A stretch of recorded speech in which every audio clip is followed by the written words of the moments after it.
Jak się masz? Efir na wolnym wybiegu. Efir, no. Dzikie zwierzęta na wolnym wybiegu. Green Infrastructure Studies. Dzisiaj robimy transition z prawdziwej zieleni, takiej.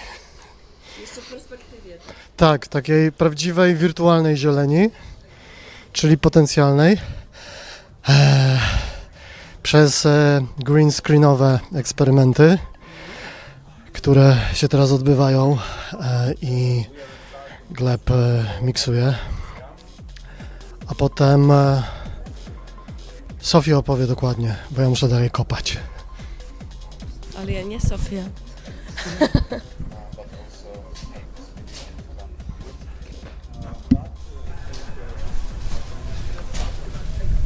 Przyleciała ptaszka powiedzieć, że dzisiaj, 3.04.2025 rok, w programie między innymi program Jedzenie Ziemi, The Earth will read poemat o przodkach, rozmowa o filmie Here We Are z Miriam and Asia. We will talk with Adomas Lapinskas, Litwin and Asia.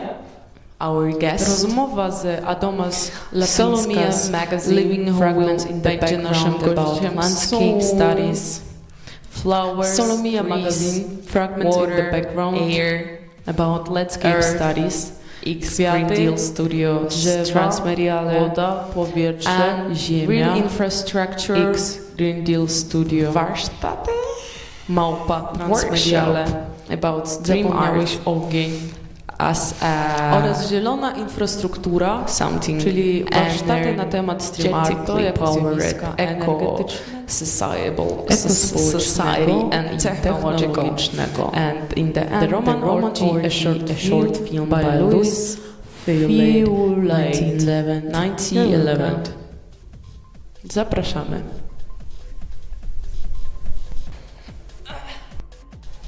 Czemu? Spuścić 2 razy to?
We are starting the stream, so everybody please come.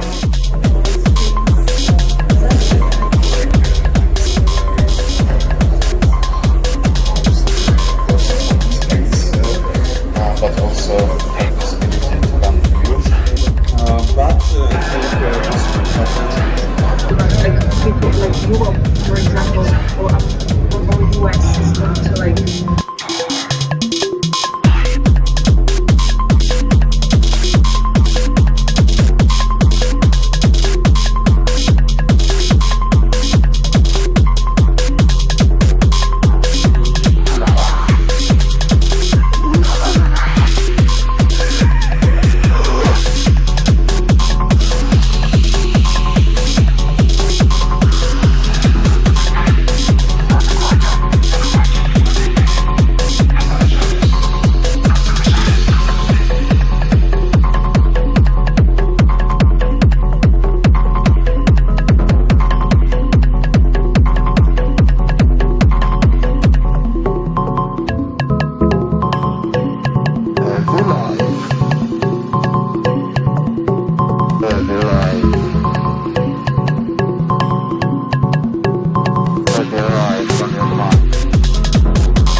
Listen more often.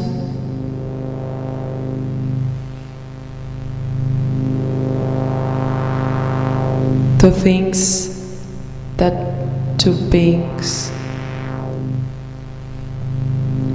The voice of fire is heard.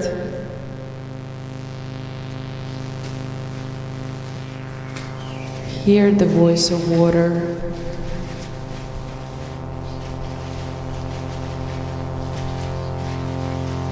Listen in the wind.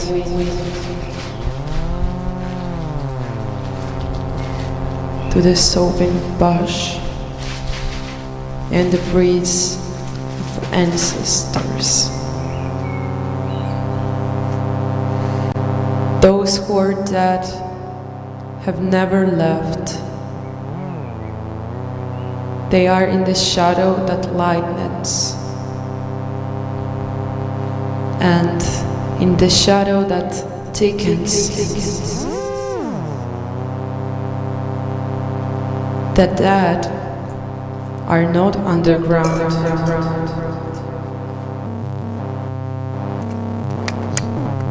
They are in shivering tree. They are in the morning grove.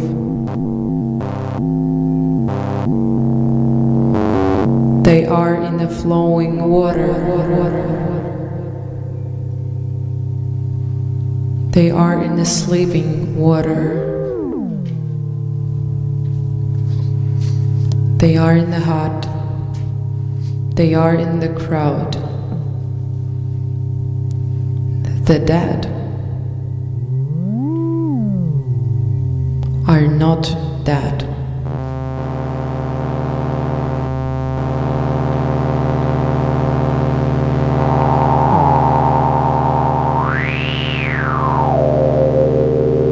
Listen more often.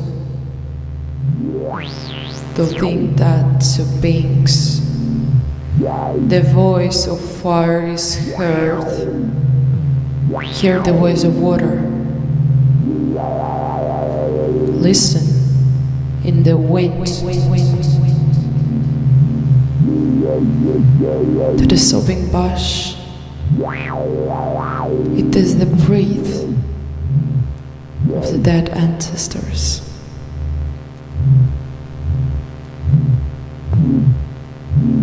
Who are not gone, who are not underground, who are not dead.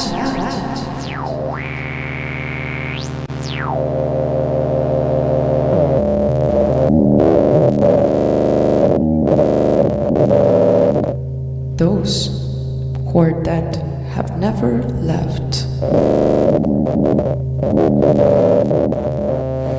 They are in woman's breasts. They are in the wailing child and in the ember that catches fire.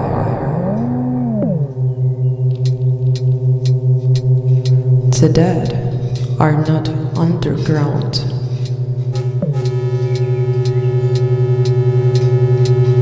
They are in dying fire. They are weeping graces. They are in morning rock. They are in the forest. They are in the dwelling. The dead are not dead.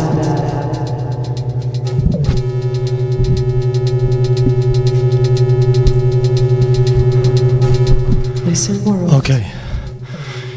Pamiętajcie, To think that jedzcie ziemię. To jest przesłanie the voice of fire is dla świata, szczególnie na wiosnę. the voice of water. Jedzenie ziemi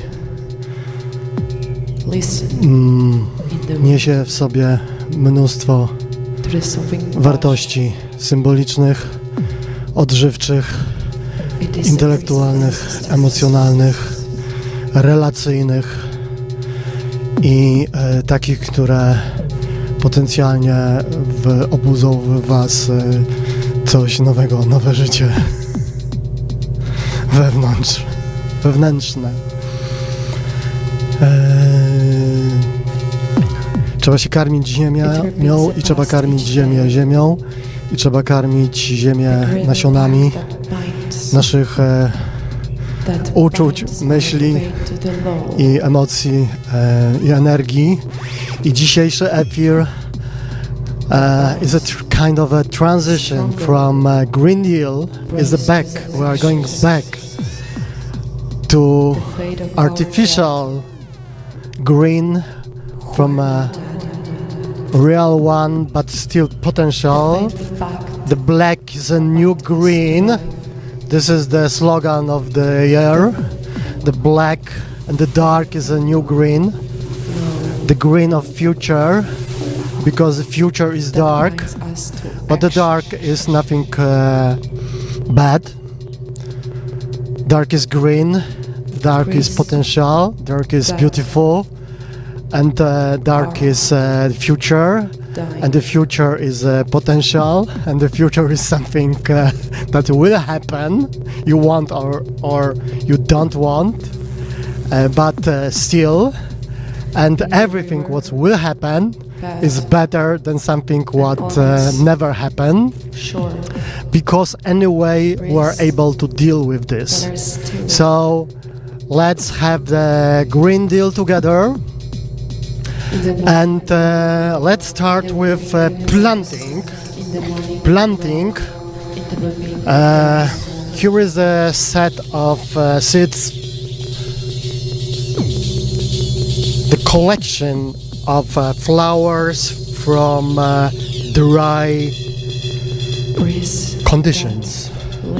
The dry is also part of the future.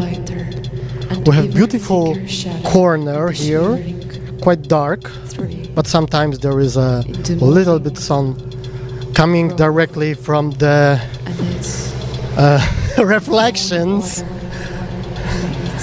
of the trains windows of the trains gives the sunlight to our garden, and then that's beautiful flowers I hope will grave up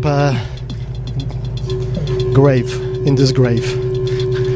And we have also collection of sunflowers from yesterday, from last year, because you remember or not, it was beautiful garden in last year.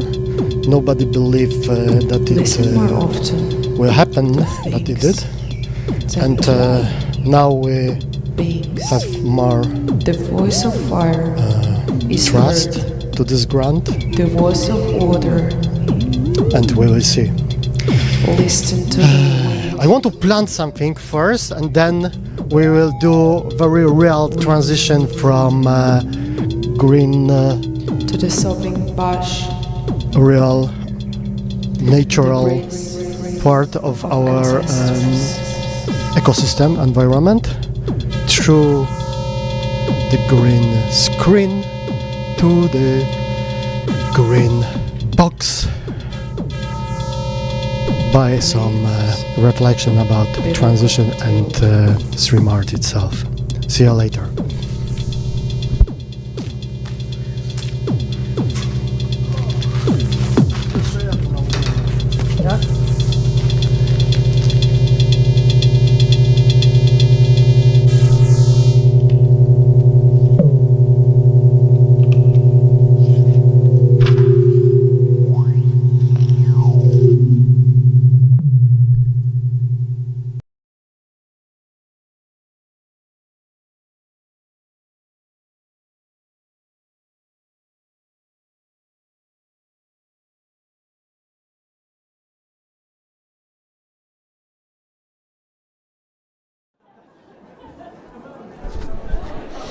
Check, check.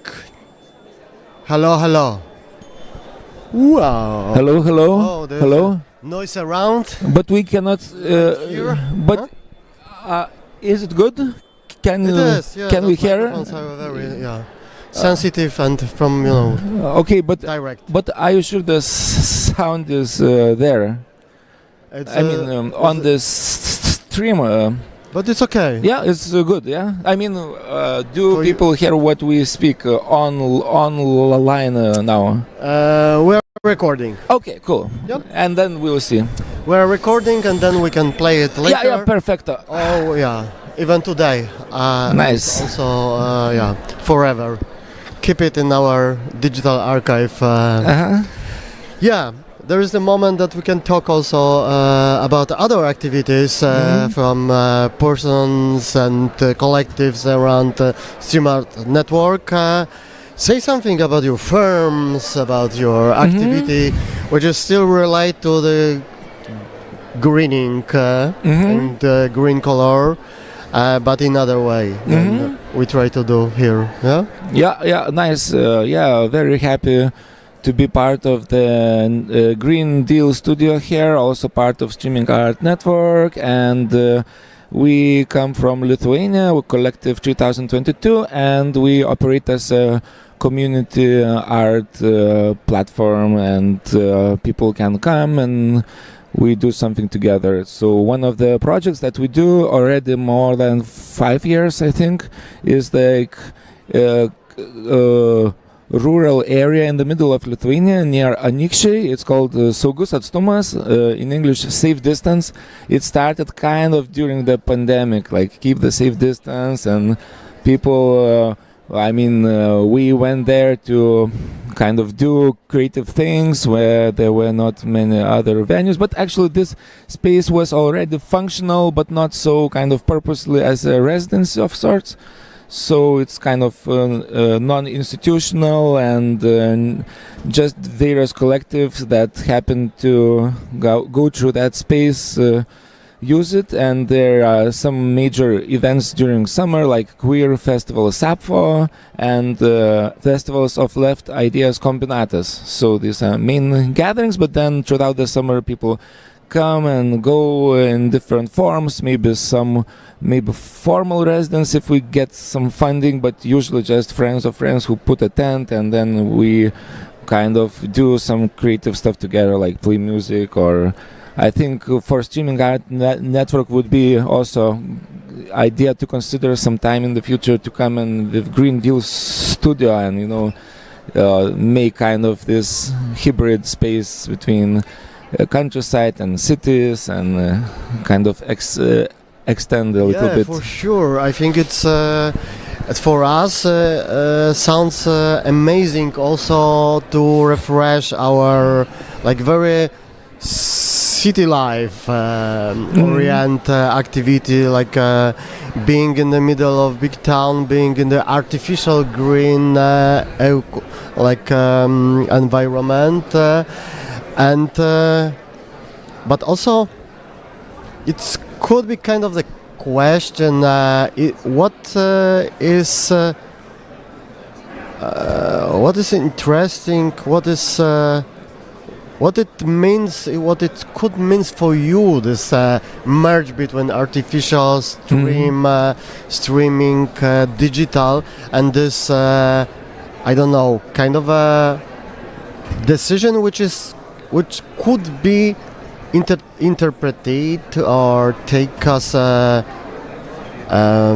movement like outside of this too much digitalized, too much techno orient situation, civilization, and so on. That is like a searching for some more sustainable alternatives. Yeah, right. I mean, this is now these debates are up in the air, how to establish sane relationships to the technologies, and I think the way that we experiment and try to find our way is the way to do it. I mean, in experimental, practical manner. And then I am not sure, of course, I know there are various like theoretical positions, also practical positions. You can totally distance yourself from smartphones, or you can just be plugged 24 hours with VR. And I think, it's just from the matter of research and community practice.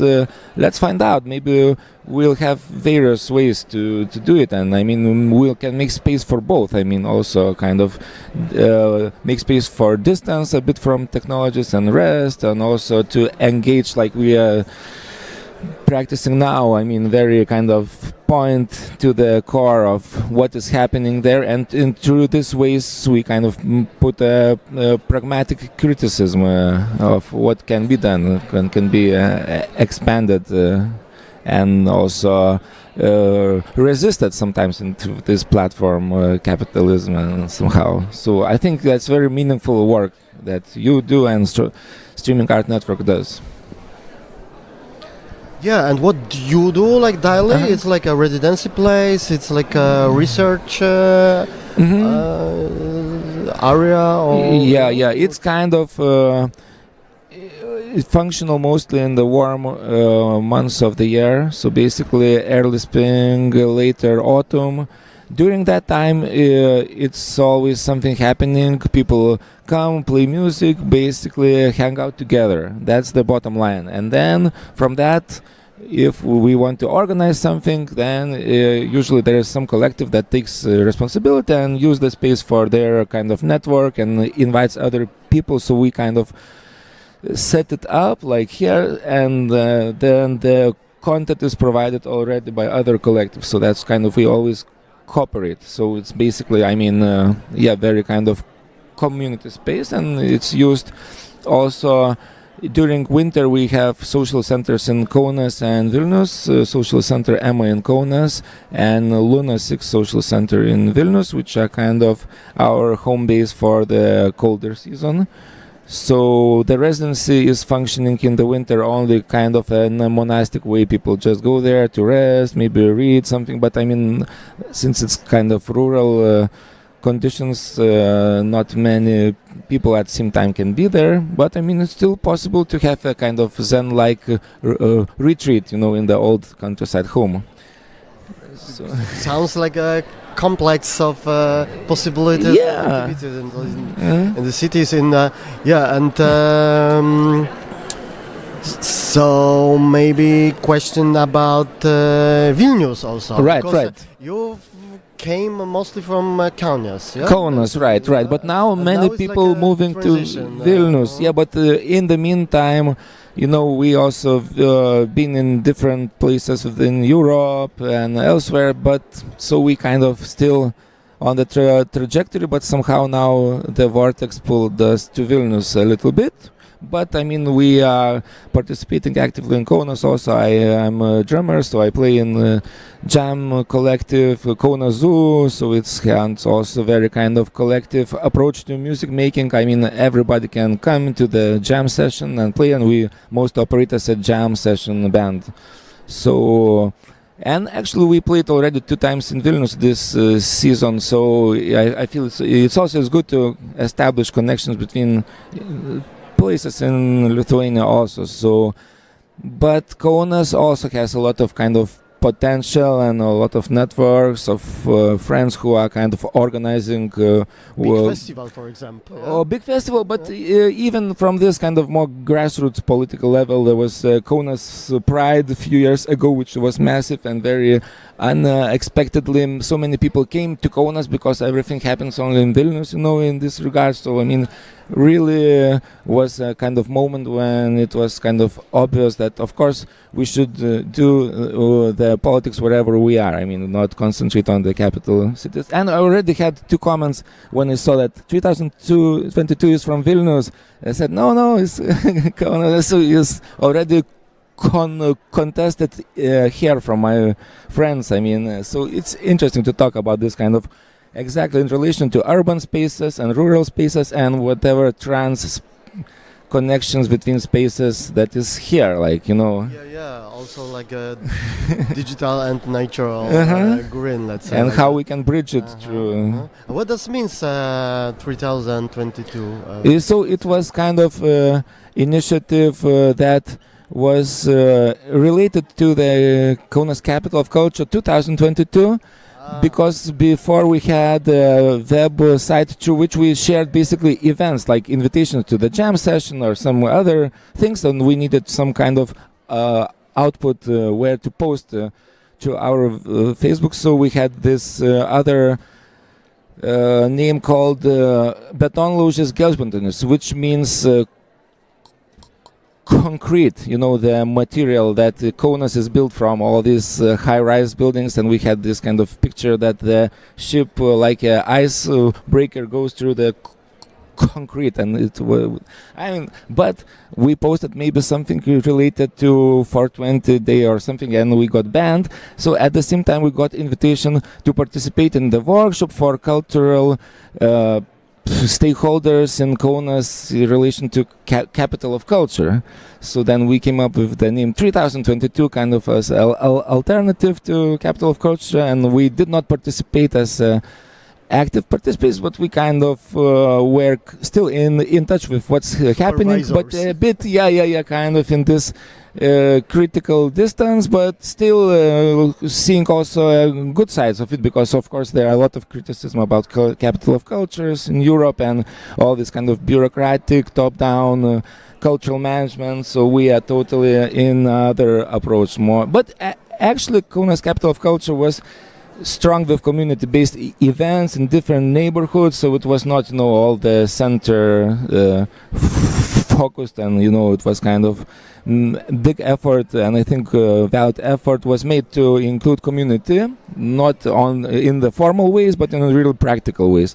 So kind of we kind of are making fun of this 2022, but also kind of engaging in continuing the legacy, because the capital was 2022, but we are until, you know, the future. Exactly. And going on with these community things that happened then, you know, something should go on, you know, not as a usually cultural project has a limited time frame, and one you out of the funding, especially you funding, then everybody goes home. Yeah, that's a good idea to get the grant for 1,000 years. Maybe you're supposed to apply it, I don't know, somewhere.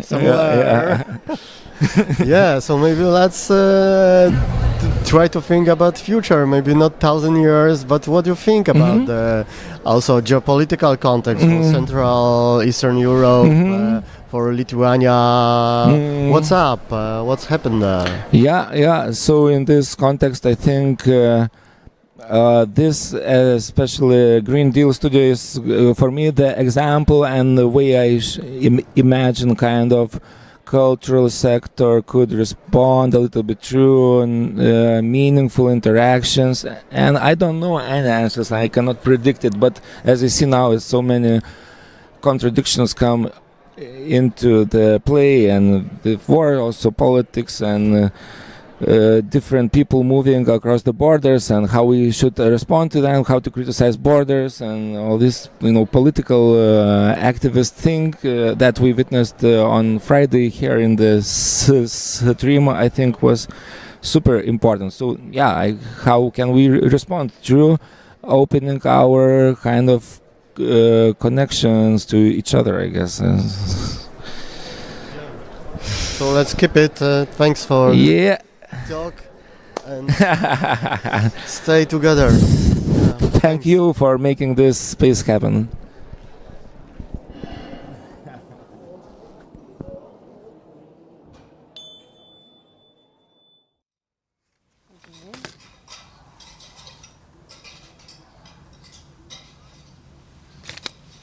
Okay, I will read some part of Two Ornithologists and a Million Birds, the Environmental Humanities in Ukraine, and conversation with Dmytro Czepurny, researcher, author and visual artist Darina Cymbaluk explains how she strives to create a platform for environmental humanities research and practice in Ukraine, facilitating interdisciplinary dialogue and discussion.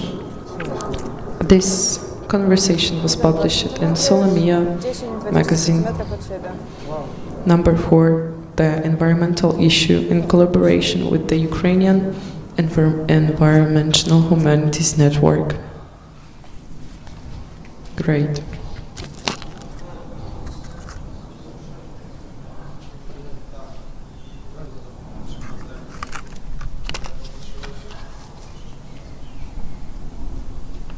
You can have a look. Do wody dałeś? This is how it looks.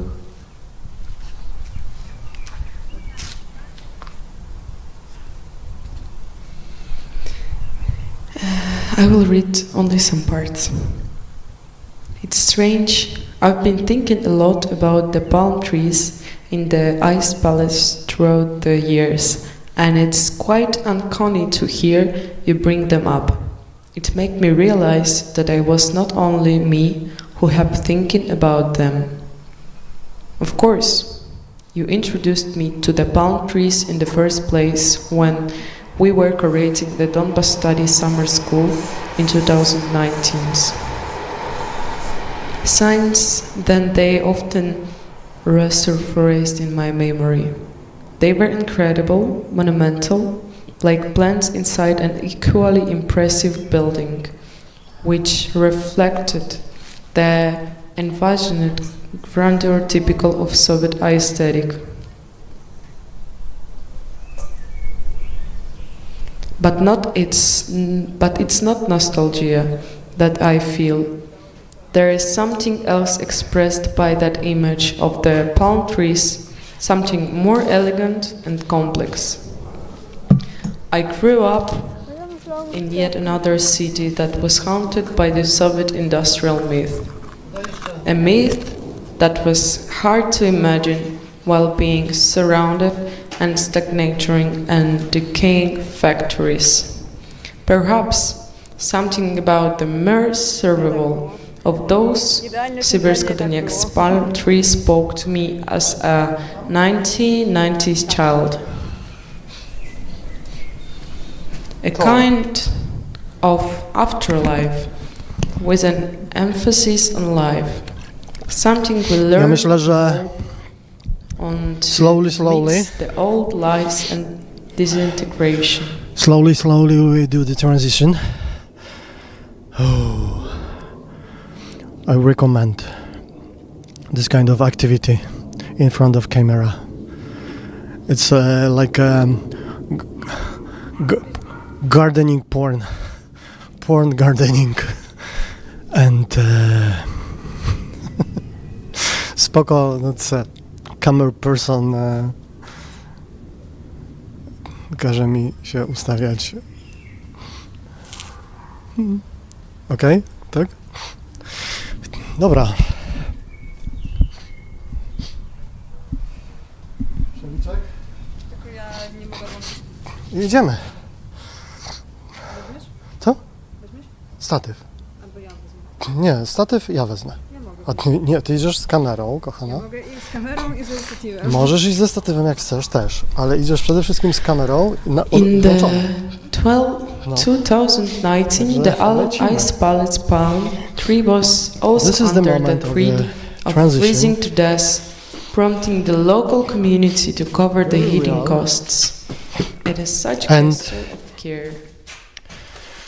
from outside to inside, from Green Deal through the green screens to the studio. After the With full-scale Marta invasion also. in 2022, everything slowed down and And got the disrupted. creepy platforma. Due to the war, some authors were unable to submit their works. In the end, the collection And features 9 authors, including We us, should to have it with the transition to the Anna with the Olenenko, background. 2019 article on Kachowka, which is today sadly more relevant przykazań. than ever. You have it? The article that Tanya and I wrote 9 is titled Constellation przykazań. of Ukrainian Thoughts and Żeśmy the weszli w Environmental nie. Humanities.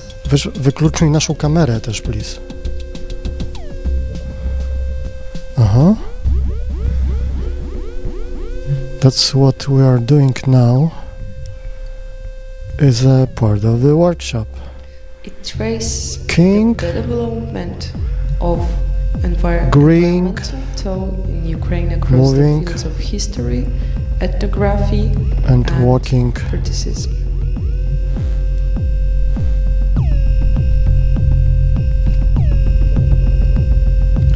I struggle to decide where the environmental ends.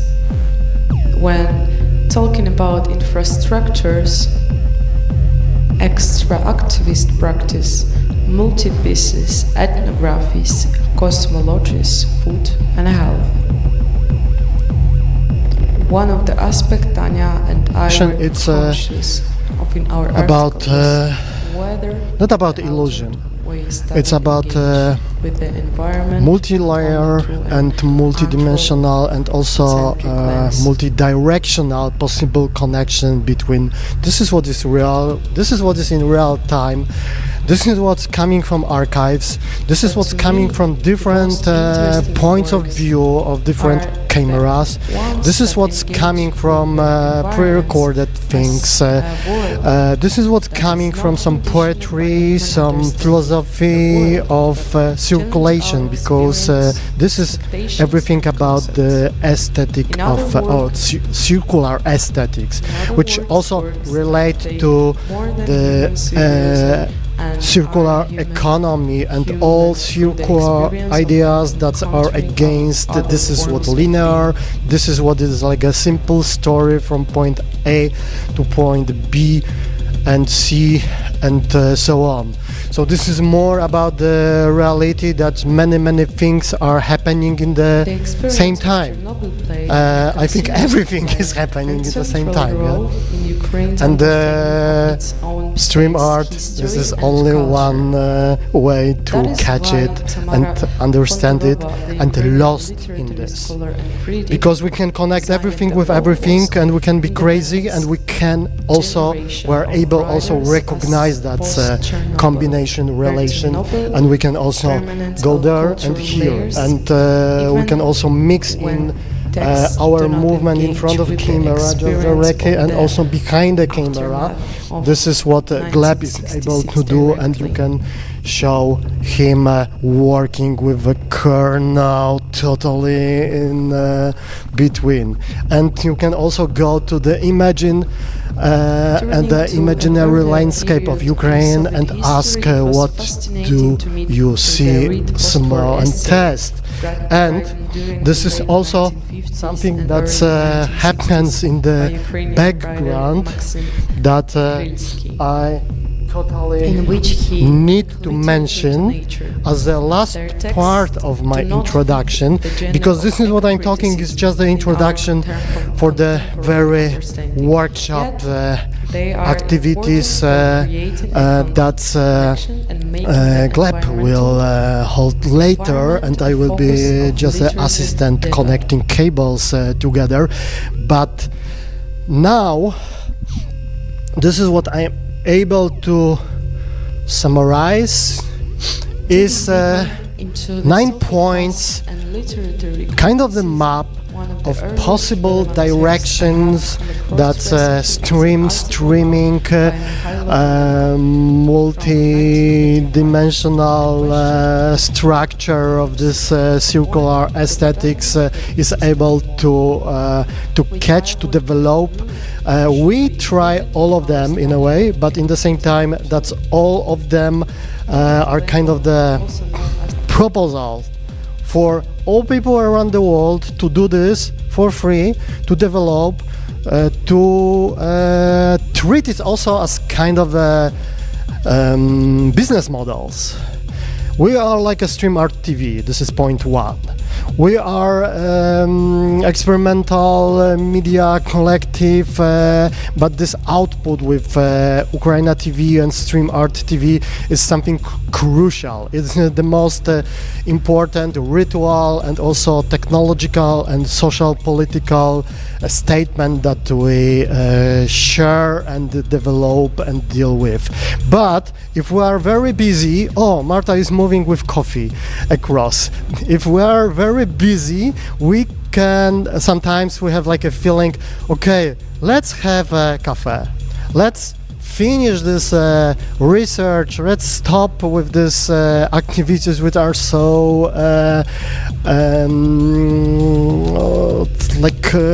totally engaged and maybe destroying our also consciousness, emotions, and human beings in between, but in the same time is maybe not like that. But the organic cafe with some hybrid program events and the mix of this green, this ecological positions and small business and matcha, which is green, and cooking together and events from around the world. It's another model. The greenhouse and living archive is the number 4. Very, very important proposal for expanded publishing. This is what we will develop in next week, actually. In Kiev, in relation to Kiev art book fair, and also this is what is part of the mission of Institute of Network Cultures and also Void TV and ongoing investigations in between physical publication, digital publication, link in between, and living archive and working with archives that's from also political positions. It's a struggle, is a strong point of struggle with centralized internet infrastructure, and this call to collaborate to create more sustainable and open structures of production and knowledge exchange. The green home, this is the idea for community center. This is what I hope we will develop with some relation to my conversation with Adamos from Berlin, and then later we will come back in end of April because there is Crackers Art Week and our collaborative process workshops and activities with a crowd of amazing people from Lithuania who will come here to the studio, and we will work together. But that's people are totally involved into this community perspective for greening, for collaborative processes, for working together, and also this hybrid set of tools. It's something that we find together to develop, to work, and to spread also, and to have one more studio in Vilnius, one in the countryside, and one in Kalnius. We will see.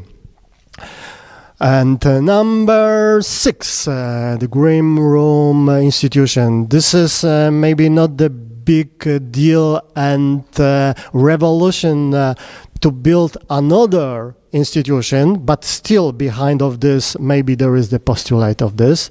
The Green Room Institution is just the question or the request to deal with something what we call third space. We know, you know, everybody knows who work in the field of culture that the white cube, this is the standard, 20th century standard for art institution, for the museum, for the daily activity of huge art institutions.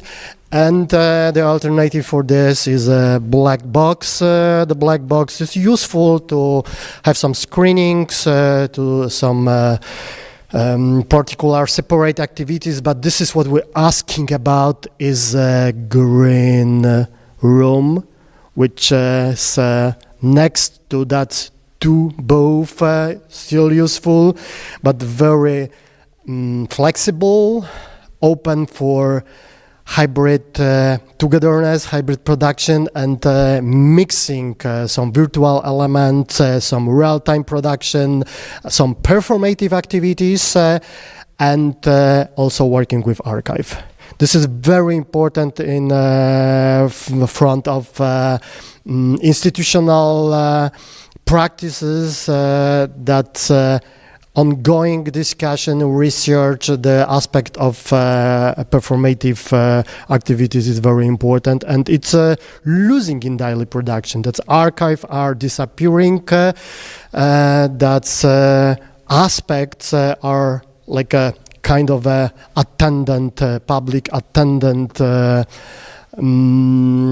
Educational programs and still we need some set of tools to make it stronger. Green School. Everything what I'm talking about is possible to develop also as a research, as an educational program, as a set of tools to work with streaming, live production. This is what happened in Applied Science University in Amsterdam, for example, where Vimix, and this is what we're doing in an experimental way, is like a huge program at the media and communication faculty, or students are learning about YouTube production in a way, finally. So this is what also it's good to keep in mind, good to develop from the position of higher education and maybe also high schools, and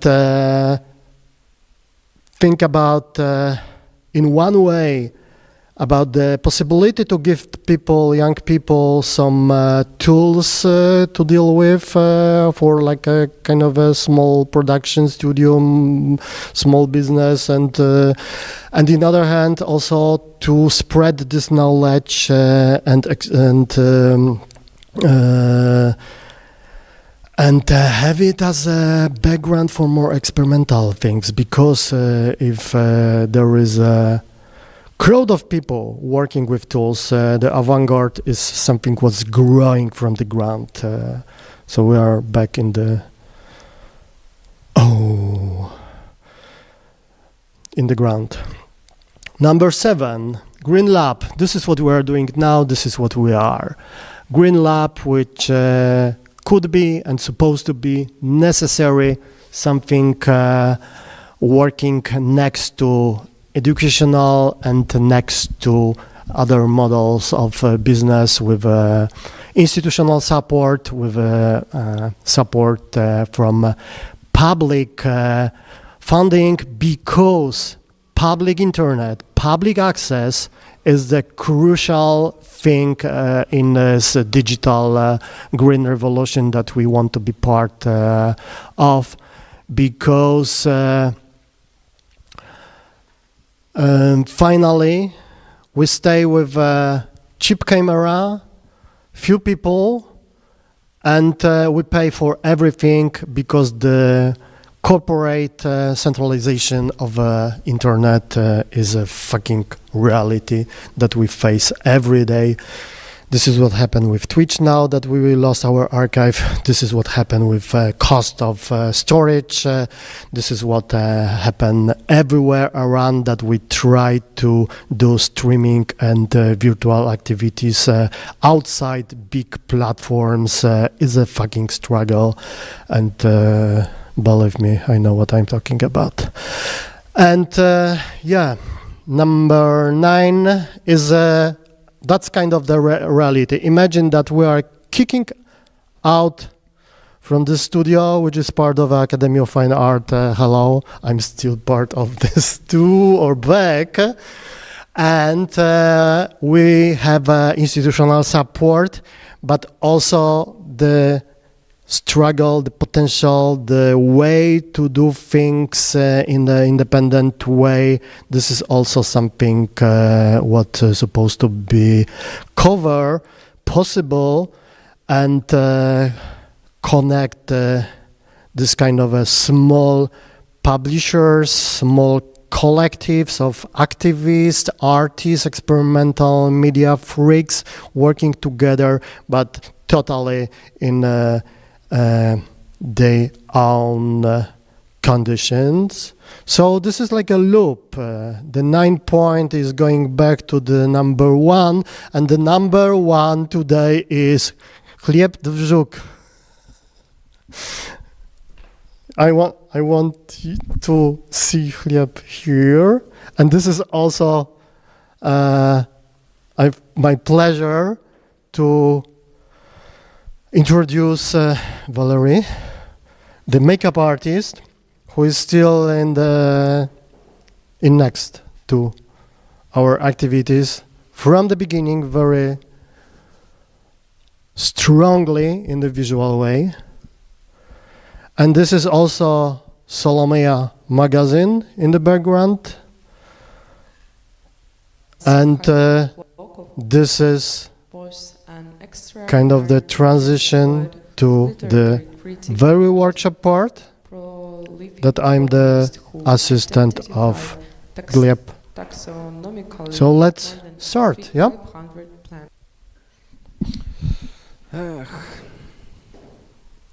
Oh, probably I need to make myself louder. Check. Okay.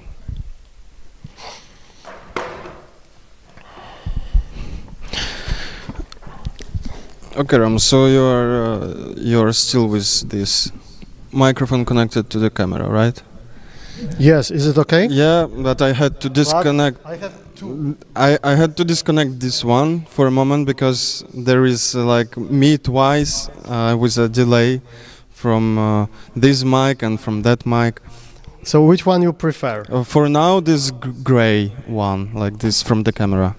From the camera. Okay. Why? Tell to people, please. Because this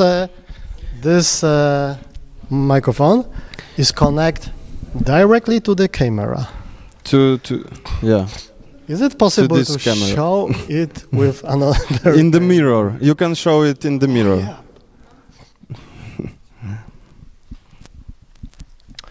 It's not usually we do like that, but still works very well because it's XLR, good microphone, good camera, and good plugin. So we stay with this. And what's happened with the signal? This is maybe good to say now because we have the magic HDMI wireless system that we are able to transfer the signal from the camera, the video and audio, together or separately? Together. Yeah, that's right, together. With this wireless it comes HDMI here to the computer, to the receiver. To the receiver, yep. The receiver is here, and Gleb is here. And cables. And and short cable. It's not necessary to have long cable. Okay, but the challenge is here. Challenge is different every time and the same. Always at the same moment. I'm a little bit like low because I have short stand for my microphone. So maybe it's important to say that we prepared we prepared like kind of, how to say, draft. Oh, it's in background, but we are so layered that it's difficult. You need to point to green screen to see this, Okay. this beginning of research catalog page with some instructions like technological, theological, and other kind of things which could be useful for you to create and to co-create what is important. So here is kind of a map of our space. Some of the parts are like missing. Diagram. Yeah, but mostly it is like that. And this is how our studio works more or less. You see this mess with the cables even on the diagram. But not each connection on this diagram means cable connection, as really often we use NDI. It's like internal connection in the network, local network. And for example, I already have here an input of Rom's laptop. We are kind of a little bit prepared. That's me yeah, in the laptop. He's already like keyed from the background. But anyway, It's just the internal camera. Yeah. From the laptop. So very simple. So maybe this picture could be more like, how to say, easy to understand. We have a circle of life. So more or less everything from this circle are actually everything from this circle Rom has or on the table or around the table. Yeah, probably this would be a good positioning. Chcesz mnie... You want me... Oh, okay. You have me like that. Yeah. So basic things. Laptop. Obviously, if we want to create... This is one. Number one, yeah. Hot laptop. I think we need to establish one camera, like for yeah, as we had kind of planned. But anyway, laptop. Then we have sound card. Yep. It's sound card or it's interface. You can call it interface. Uh-huh. One moment. Okay. Here we are. I'm looking for you, actually. This long list. Okay, I know where you are. Okay. So, it's here. Weird. Works? I need to refresh, probably. Is this... Okay. Okay, like that, no? Mm-hmm. Okay, and the audio card, I need to connect to the... To the laptop. To the laptop. So we have a cable USB-A. It's something what rarely appears nowadays. USB from 19th century. Yeah, it's you can find it like on the printing machine and sound cards and maybe something more. So we connect sound card to the laptop. Why? Because this way we can connect a microphone to the laptop. We can connect almost everything to the laptop and to edit as an input. So now I will share Rom's screen and hope it will work. Yeah, and maybe this is also like an interruption about the vMix itself, our favorite software for streaming, which has like a very simple, basic and clear architecture. That 4 section. This is the main output. This is the preview. That if you have something in preview, you can move to the output. I'm going back, yeah, because there are also section of overlays that I'm 2 times here.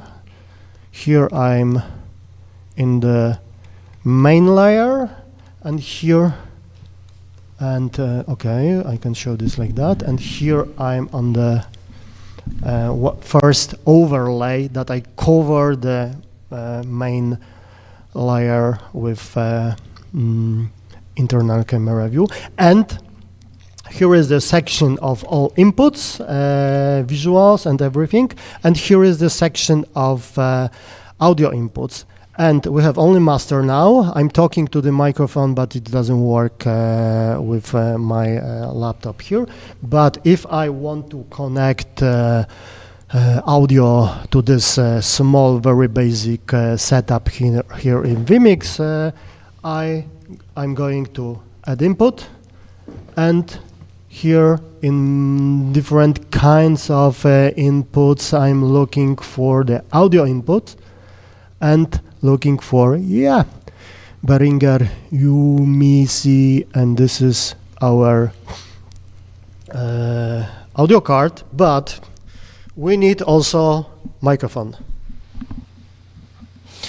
Yeah, meanwhile, I would add that another app which is working pretty well, but also it's free of charge. It's OBS, and for the beginning, it's perfect item and tool which you can use for streaming and for adding inputs, like a moment ago Rom showed. More or less it works everywhere, similar. Yeah, but of course having vMix or OBS, it's not enough to go live. You need to have something where you can go live, like looking for streaming platform or your personal web page. But as we know, services such YouTube, Facebook, Twitch are kind of data colonizers.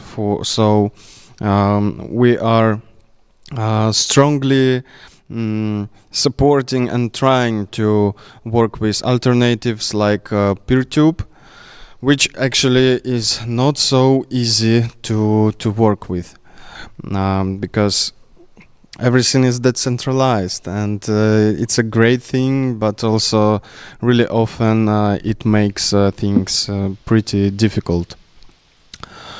Yeah, as additional tool, for example, when you already have some kind of setup with a laptop, camera input, something else, you can expand your local network of inputs. For example, connecting 2 laptops using the NDI, and for example, you can work with for example, Resolume Arena and create generative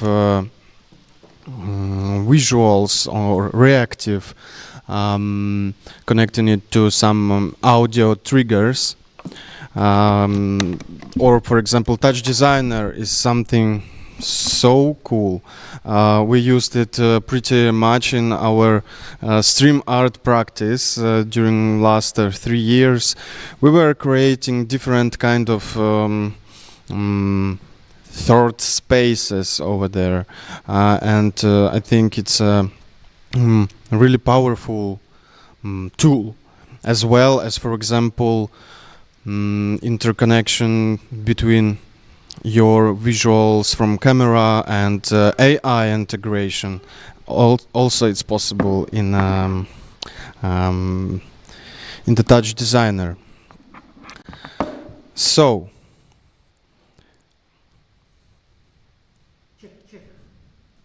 we have tests of microphone connection.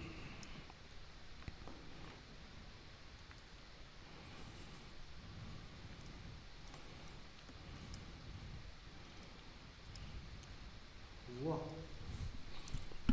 have voices from Georgia in the background because I put the pressed But file just to test. Rom, do you know that I don't have your sound now?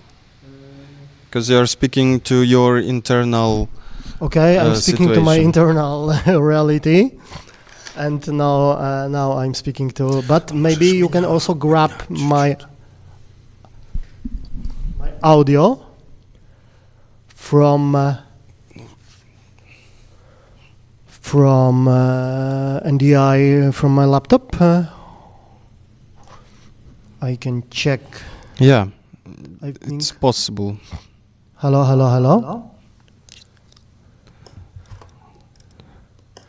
Hello, hello, hello.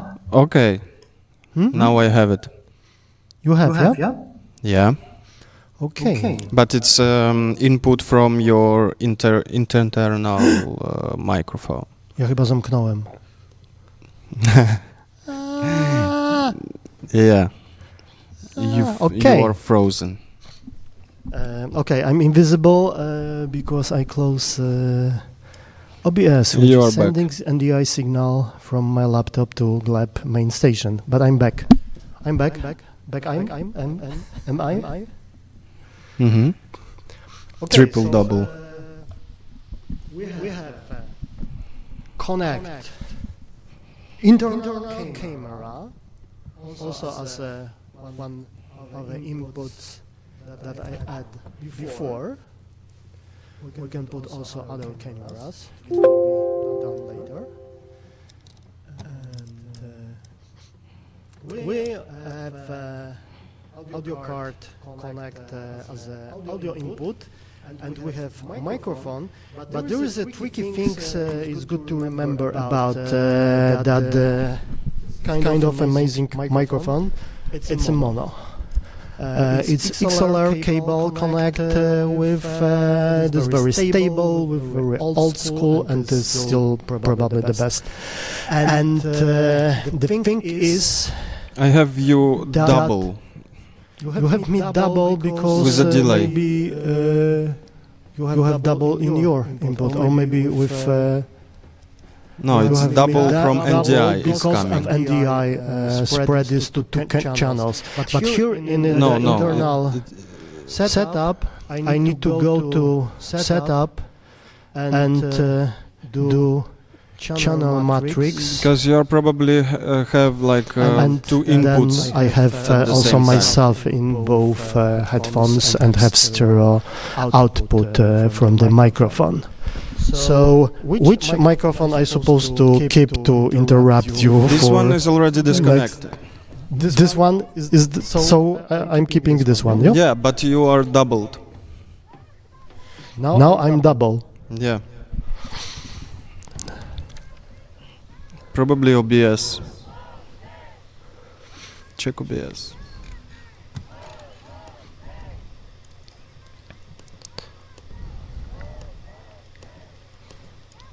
Check. Now it's okay. And we're fighting for our freedom and Try one more time. Check. Still double. Still double. Check.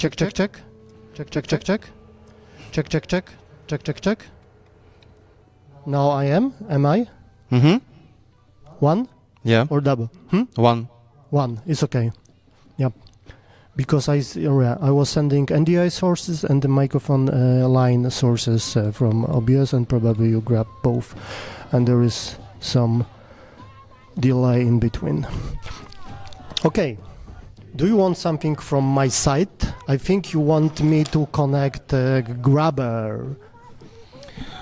So next step would be connect video source, as now we are using like integrated camera from the laptop, which quality is as you can see. So let's connect camera one, like a little bit bigger, with better quality. And the biggest deal to connect camera to the laptop is to have grabber,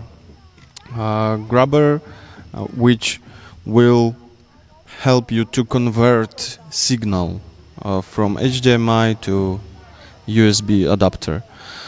And then you could be able to get image from HDMI connection, as usually HDMI in laptop is an output, and you cannot receive through the HDMI in the laptop. You can only use it as a second monitor, or I don't know, to make a projection, or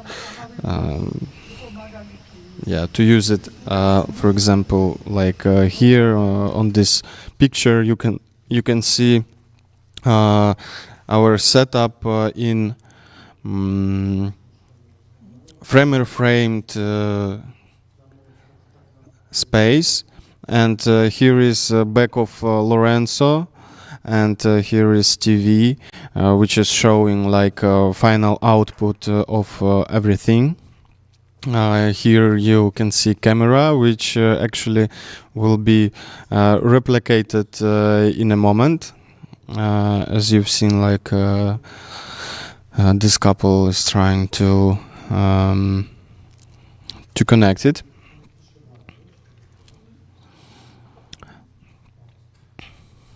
Okay, I'm ready. I'm ready to connect. So the grabber is the device that gives us possibility to grab the signal from the camera from HDMI through USB, and then the camera is available with the system as a USB external device. Hope so. Is it turned on? Yeah. Okay. That's why they don't have protests. If they knew, I believe that everybody would have protests because Okay. they're fighting for the basic human rights. Nice view. And like this is what I see, and then we will check. Can I get it here? I'm looking for the input camera, and then I'm looking for the input USB video device. We have it, and I get it, and I have it. No, for the moment.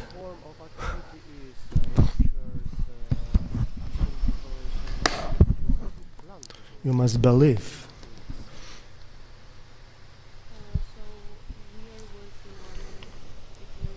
Works.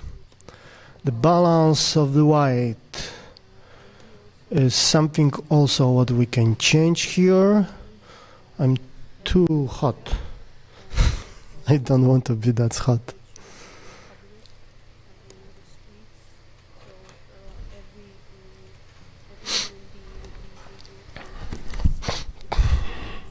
Okay, here we are.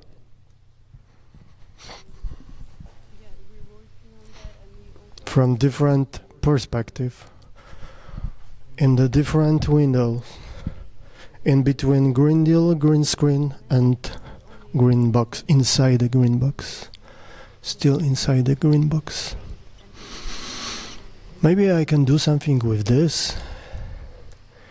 More saturation.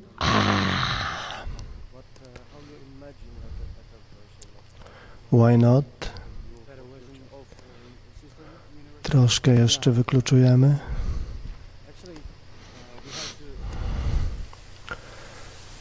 Tego damy w to. Za dużo tej saturacji.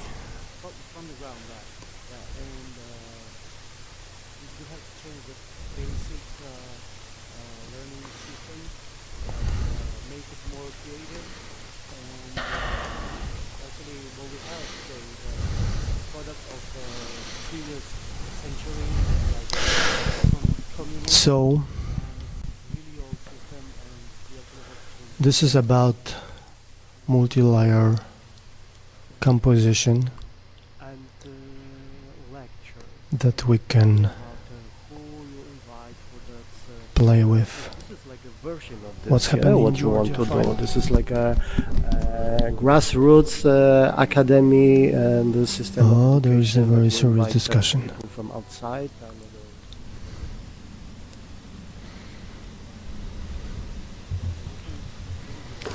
Okay, so next thing about which you should remember always is good lighting. Some kind of LED lamps where you can adjust white, like warmer or colder amount of lumens and stuff like that. But actually, like any lamp which covers your background, which obviously should be green. Like here, you can see this spirit on the green screen. Spirit of the green screen. Yeah, and actually it's the basic thing, but we are still not live. We're not live? You are not. I'm permanently live. Yeah. Because I think it's a basic need to understand how to do live. Okay, let's go live. Let's go live. This is the very hidden small panel of the most important elements of vMix in downstairs here. Well, so we can record some parts. Why not? We are recording outputs now with some music in the background. Yeah, we have amazing music in the background. 7 things to help you carry on from Georgia, Tbilisi, live from 24th of February, our collaborative event. And we can stop to record it because this is what we really want. We want to go to stream it. And this is the challenge because here is the panel and we can try to find proper destination that we want to send it, and I don't remember which one is proper, but let's try start one.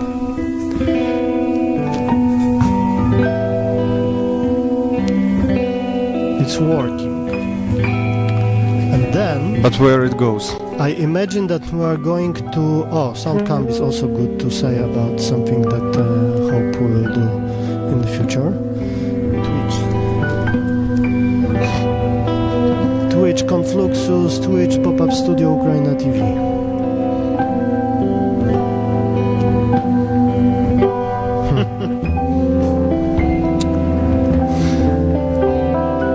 Maybe you are going to kick now.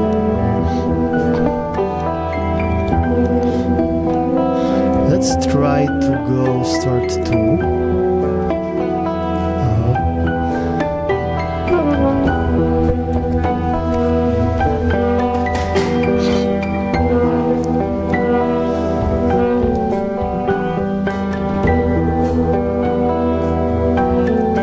Yes, I'm here. Could you make a little bit lower volume of music? Because music lower.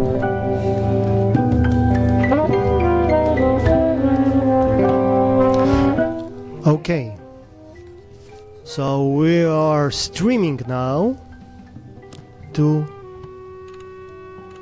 new platform for us that we started to stream 2 weeks ago as an alternative for Twitch and it works well, but there is no archive also.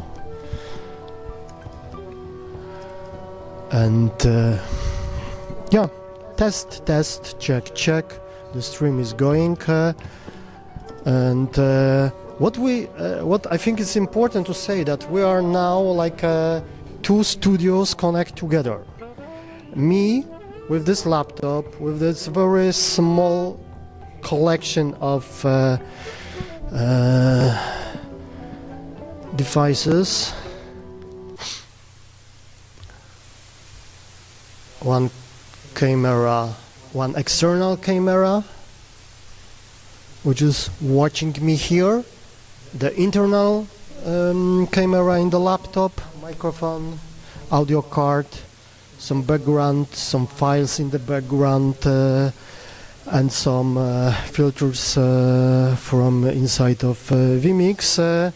We're like a small station that you can imagine that I'm here, I'm in Kiev in next week, I'm in Tbilisi 2-3 weeks ago, and so on. Yeah, this is the pop-up studio UKRAiNATV itself, and then I'm connected with main station run by lab, and this is what also happened in StreamArt network itself, that we do a collaborative project together, and we are able to be in the same time with different spaces and have not only conversation, also very performative activities based on real-time mixing, telematic co-presence, togetherness, sometimes with music, sometimes with some choreographical activities and so on. Yeah. So this is external expansion of the signal from the studio, which is circulating here itself around in between machines, people and other machines, and also reach other machines and other people. This is, for example, setup of pirate TV station from 80s.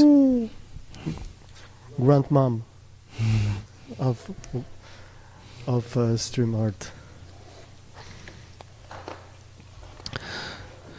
Okay, so we have basics. Probably we will move on. Feel free to reach us to help you with establishing connection or to checking your signal.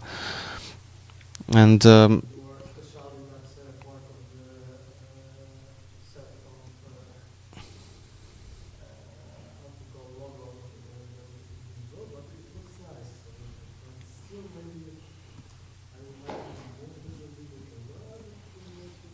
yeah, it would be great.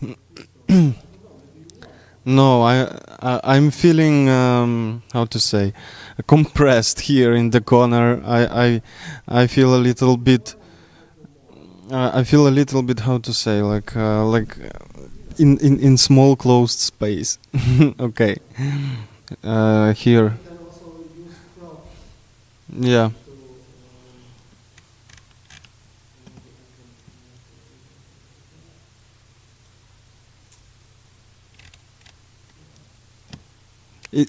Anyway, it's better.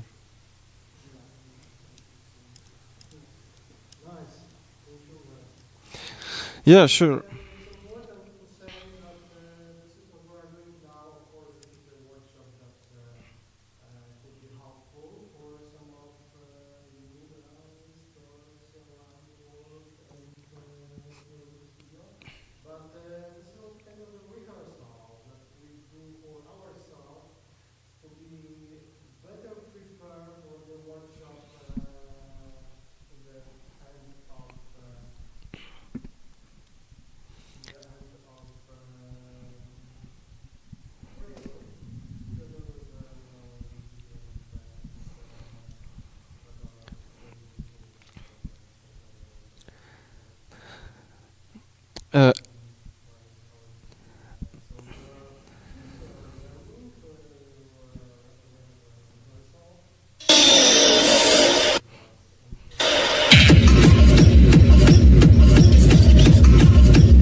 Wait, have you switched microphone again?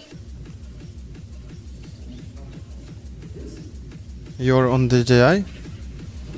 Which microphone do you use now?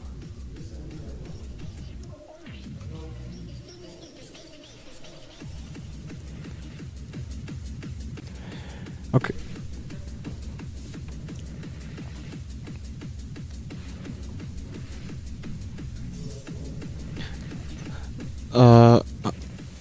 I lost only your sound.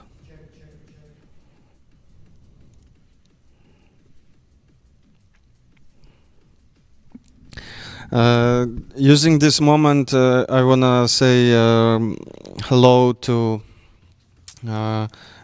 everyone who is watching us, and also I've just got message from Craig. He's asking where he can find this big StreamArt document.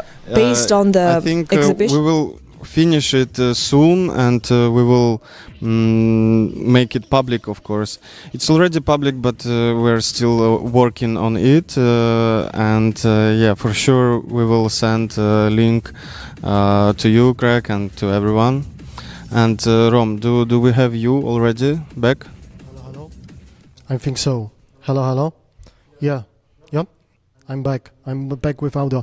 Yeah, I was talking about pretext that we are learning, teaching, and testing our capacities with sharing of knowledge together, because in the end of April we will have amazing guest here in the studio from Lithuania, a crowd of people who want to collaborate with us, and we will share the knowledge and have this kind of a workshop in hybrid way one more time, but still we are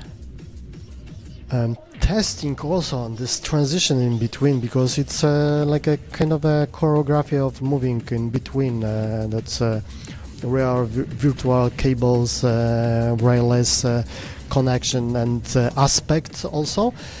And also the another pretext to disappear in a moment, because we got invitation from Ankara to have a similar workshop in almost a few days, but because of some political reasons and activities of students protest around all Turkey, there are some changes in the schedule, and the workshop will be postponed for future. So yeah, stay in touch, and let's go to maybe to Budapest, and we have also kind of the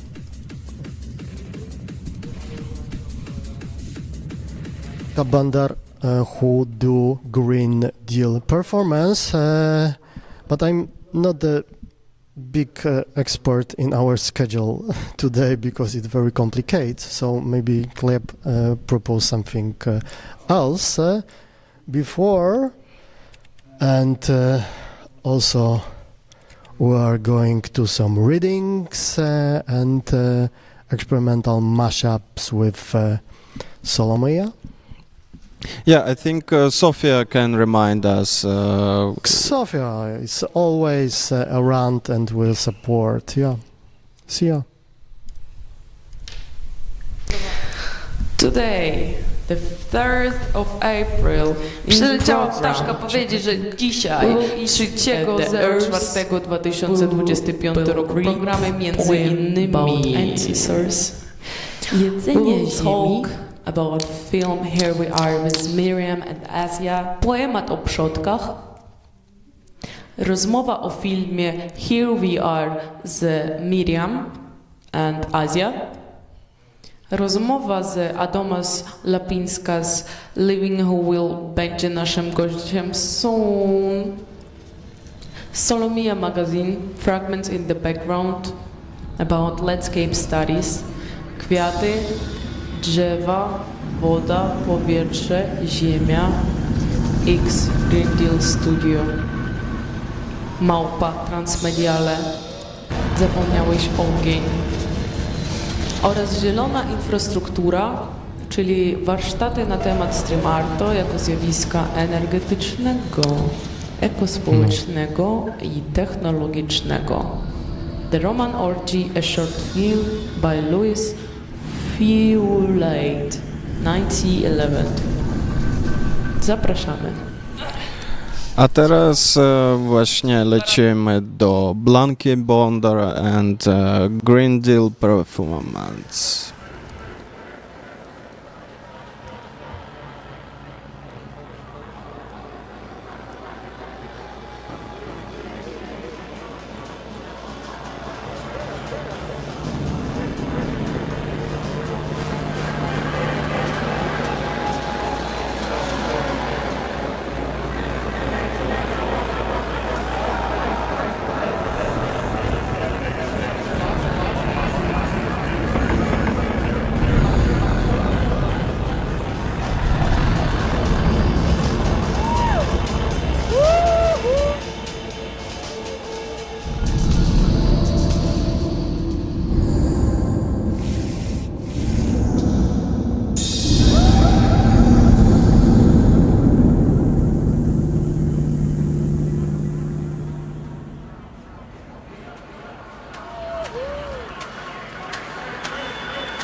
Чек.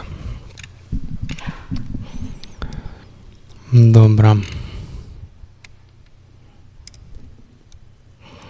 Jestem jakoś słabo widoczny.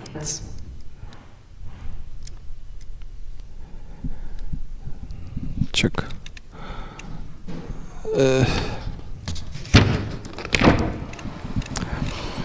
Słuchajcie. A teraz Sofia tutaj w tle czyta jeszcze Imaginary Ukrainian Landscape. A my lecimy do rozmowy z Miriam. Small talk between Miriam, Asia and Sofia about Here We Are Now movie, which was presented like 1 week ago in Krakow. And we had an occasion to host Miriam here in studio. So let's go. Not religion. Okay. Hello, hi. My name is Sofia, and today we have an amazing guest. It's Miriam. She's a director and producer of not only one film, but actually which one we will have more closer review is it's called I forgot. Here We Are. Yes. Oi, sorry. I will say one more time to not allow things. Sorry. So, my name is Sofia, and today with me, Miriam, director and producer of the film Here We Are Now. Hi. Hello, everyone. Thanks for having me. It's very spontaneous. My trip to Krakow, I'm loving it, and doing all this is just a very nice coincidence. So, thank you for having me. Thank you for being here. Yeah, actually, maybe before the conversation about the film and about your story of you being a director and producing, maybe we can look up a bit where you was in these days, because as I know you were visiting Kyiv, yeah? How was the trip, and actually like how you was feeling, and what's your thoughts on this trip? So I I made this documentary 2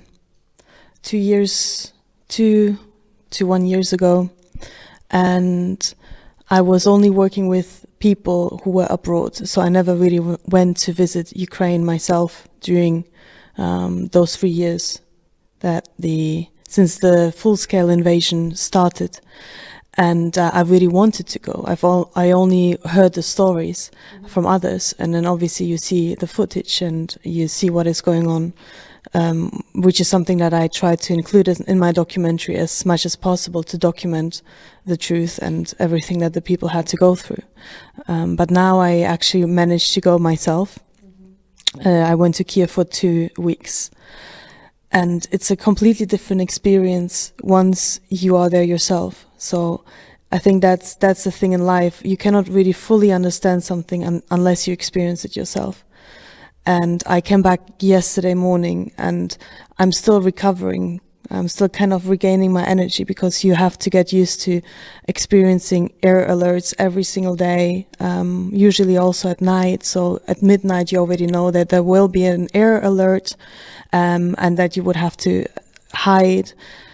And I think just living in this reality is very draining, emotionally draining, especially because I think the chances are quite low that you will die or your house is going to get hit. But just knowing that you're never safe, and that this is also wanted, I think that's something that was really sad and hard to experience for me. So now being in Poland, I really appreciate being in a safe place where there's no war, you know, people can just enjoy life and not worry all the time. So yeah, and I think now, especially now, I feel that my documentary is even more important because it just shows what happened in the beginning, 3 years ago on the 24th of February 2022, how the lives developed of these people that I filmed. So we have a story in the UK, Manchester, we have a person in Germany, and then we have another Ukrainian man in Brazil. And yeah, it's I think now it's even more important to show the documentary because some people are already not really fully starting to say things that are not true, and so I think it's just important to document the truth and reality. Yeah. Thank you for this like emotional part and like for your actually work. I think it's like I totally agree with this anxiety part of like living in this kind of reality, and also, yeah, it's very interesting how you maybe you also open up for your documentary maybe by another side, yeah, by the strip, and this is like totally feel it. Well, maybe I will ask you right now about your background. Like, because as I make a small research and I saw that your previous work was like kind of different and not really like this documentary, but I am really interesting to hear like how your background and how you ended up with this documentary for now. You're right. So what I did before was completely different. I never really had the intention of making a feature documentary. Before that, I was working on music videos. I was working on short films, scripted. So a documentary wasn't really something that I knew how to make. But then when the war started 3 years ago, so the full-scale invasion, I was in London, and I was paralyzed for about 2-3 weeks because I was just watching the news and I couldn't understand that this is what is going on. It was so sudden and unexpected. And as I also have Ukrainian roots, that was obviously something that I deeply cared about. And so I really wanted to do something about that. And then I thought, as I'm a filmmaker and I also understand Ukrainian culture, but I also understand what a Western audience might be interested in seeing, I decided the only way I can contribute or I can do something about everything that's going on is to actually make a documentary. And that's what I did. I then started working on this film. I had to figure out everything from scratch because I didn't really know how to do any of it. And then it took me 2 years. I worked with some incredible people. I found a Ukrainian producer, Denise, and he helped me to find the people that I interviewed in the end, and that made it into the documentary. And yeah, I think that's a bit my background. And now I am officially a documentary filmmaker, but I'm still planning to do other things. It's not just documentary. Yeah. Cool. Thank you for sharing. Yeah, of course you can do everything you want, but like I really want to say to you thank you for your passion and your awareness on and yeah, I think awareness is a good word to say. Well, actually, you said that you was interviewing the people because your documentary based on the 3 stories of three people, And how did you find them by this Denise? Yes, but you also mentioned that you know how to show this like the war, the full-scale war and this relation to the West, and it's actually sound interesting in the point of how you choose to show this war, yeah, like by stories of the people. And did you have a plan of like which kind of stories should be, or you just like it was more simultaneously thing which you just meet people and just go deeper with their stories? I think there's so many things that have to fall into place for something to work in the end. So I think there were many things happening at the same time, which then led to the film being the way it is now.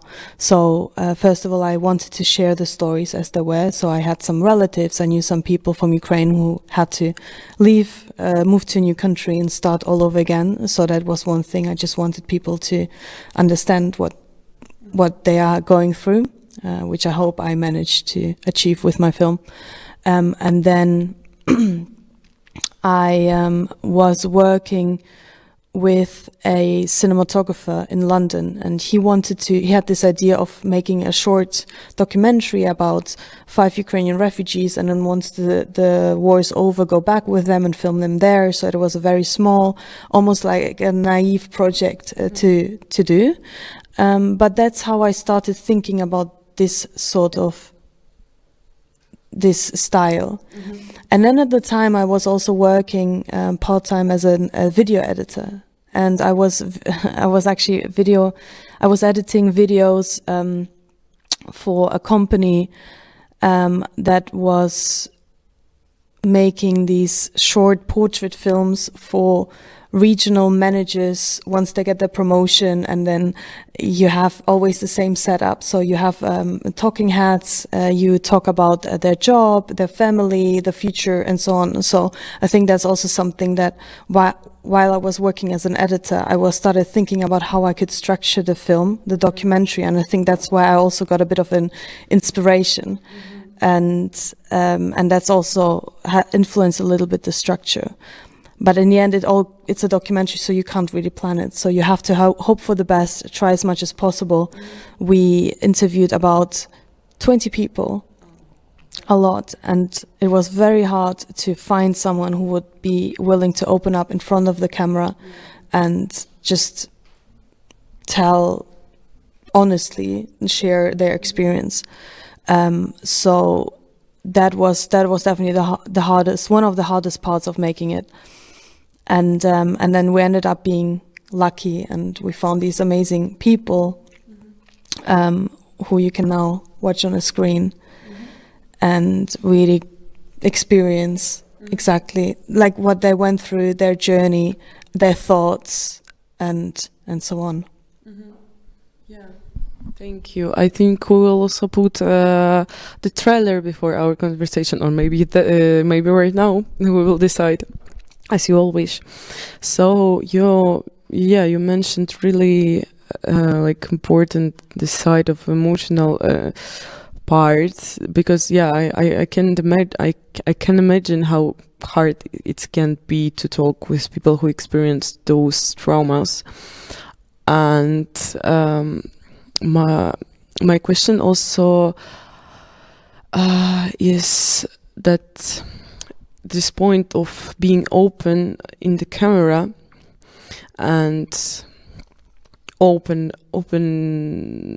like for the audience, how maybe you were helping those people to like open them,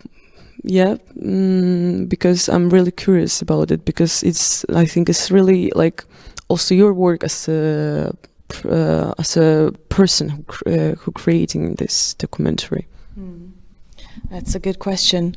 It was obviously very hard, and as I had never made a documentary before, I think it was hard for people to be able to just trust me because I didn't really have anything to show to them. They didn't really know me as a filmmaker.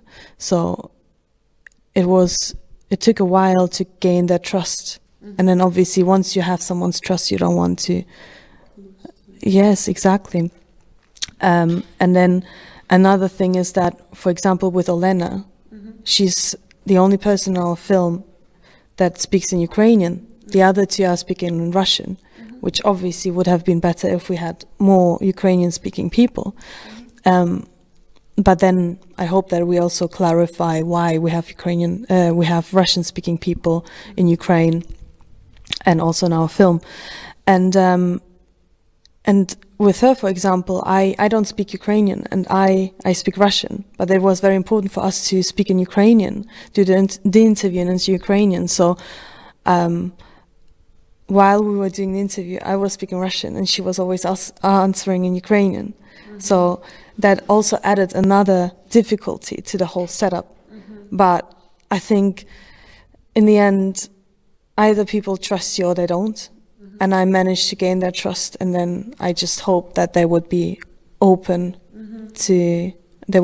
enough to just share what actually is going through their mind and not really change things for me or for the audience, or I just wanted it to be raw.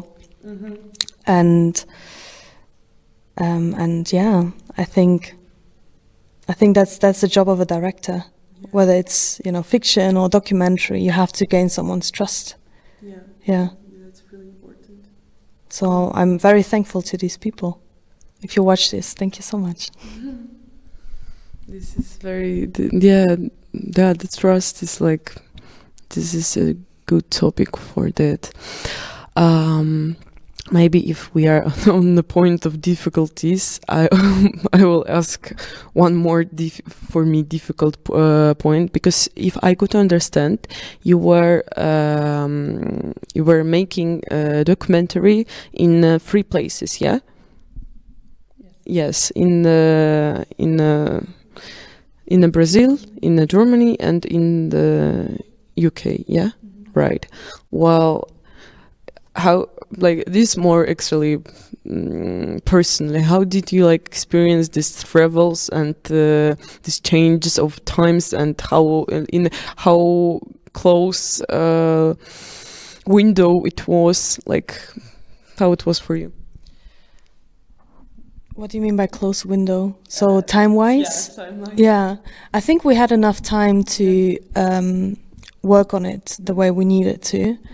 Obviously, documentaries are hard to make, and when you make your own first film, then it's hard to have a proper budget for it. And also, we didn't really have time to prepare it well. We just wanted to get those stories out there as soon as possible.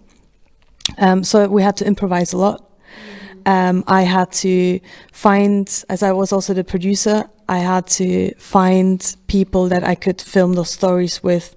And they had to obviously be available on the right date, and you have to organize everything, make sure you have a camera, you have a microphone, and so on. So that was a bit of a challenge. But in the end, I ended up being very lucky. I met these amazing people that I had also never worked with before, and we had a very international team. We had we had someone from South Africa, Italy, UK, Germany, Israel, Iran, obviously Ukrainian. Yeah, that's what I can think of now. And all these people just came together and wanted to help Ukraine, and were working so hard on this just so we can share these stories. So I think, I'm sitting here now, but I'm also sitting here on behalf of my team, because without these amazing people, this film would have never happened. So I hope I can help with spreading the truth and what is going on, because that's what we all work towards for. Yeah. Yeah, thank you for sharing. And I think Asia have some question. Of course. Give it to me, please. So, I think it was good interview, and we know already a lot of things about you, but we don't know what is your future plans.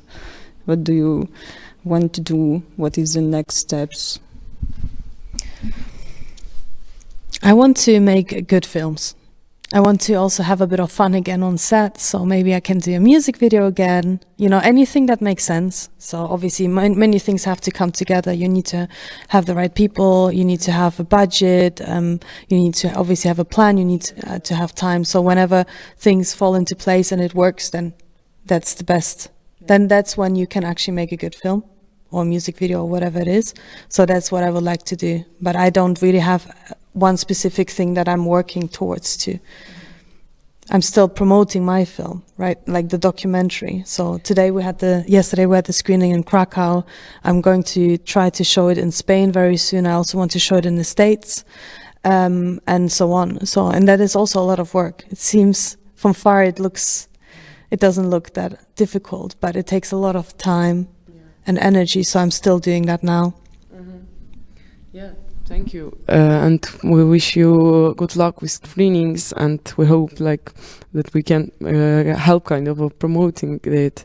Yeah, and thank you for your work and for your passion to spread it. You already did the documentary, but you still doing this work every day, talking with us also. So thank you for your time and for your passion. It was really nice to talk with you and to hear the story. And maybe last question, where people can maybe a bit later people can view this film somewhere. Do you plan to post it somewhere? Yeah, so the film is already available on Amazon Prime in the UK and Ireland, so people there can watch it. We're also planning to publish it in other countries very soon. So then worldwide people can watch it. QR codes or I don't know, some links to websites. Yes. And we're also always happy for people to reach out to us if they have any ideas.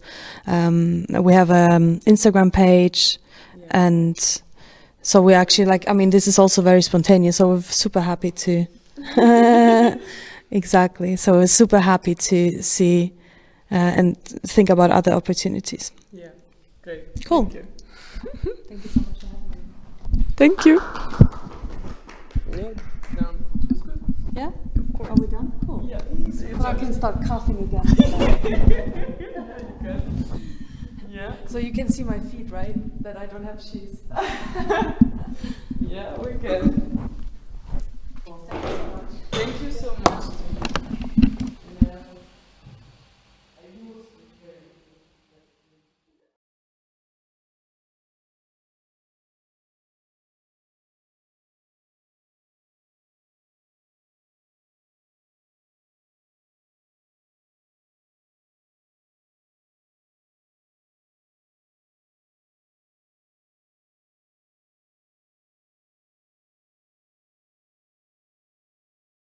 Сегодня Украина началась война.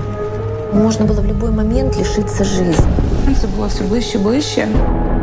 Я не знала, що брати з собою. 15 хвилин на роздуми, ти не знаєш, що брати, в тебе ціле життя в цій квартирі. Было очень страшно, чтобы ничего не прилетело, чтобы нашу колонну не разбили. Дуже темно. Я здесь начинаю все сначала, потом опять там. Мужчин не выпускают, женщин выпускают. Я тут нікого не знаю, у мене ні родичів, ні друзів. Украина! Как можно отдать свое? Это же преступление.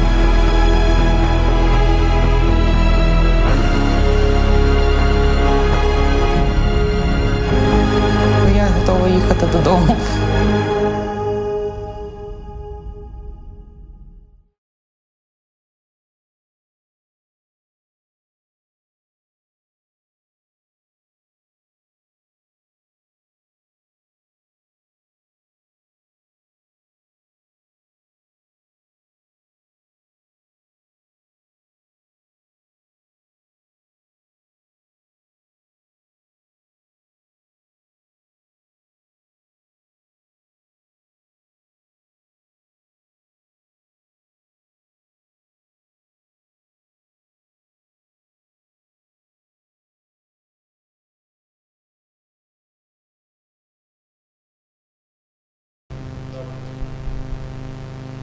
Pew. Pew, pew, pew. Pew, pew, pew, pew.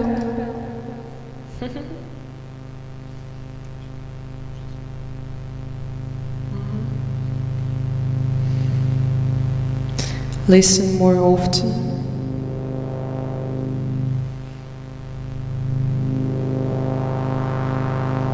To things that to beings. The voice of fire is heard.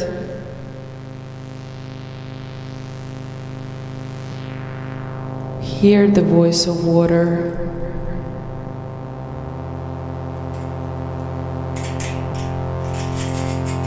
Listen in the wind.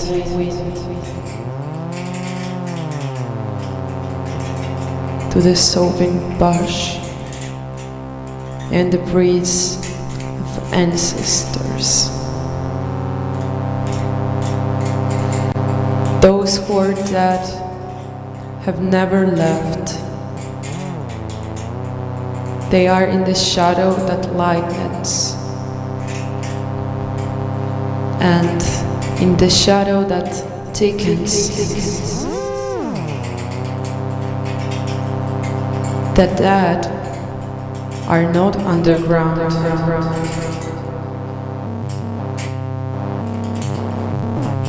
They are in shivering tree. They are in the morning grove.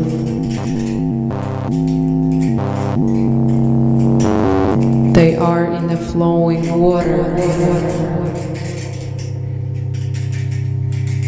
They are in the sleeping water. They are in the heart. They are in the crowd. The dead are not dead.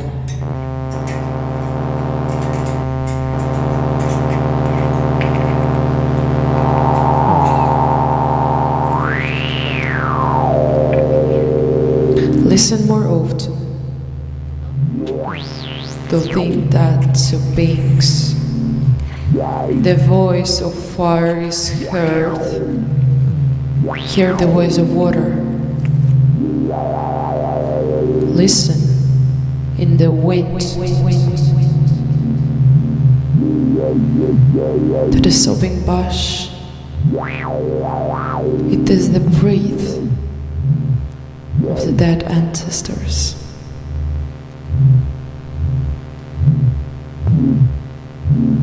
Who are not gone, who are not underground, who are not dead.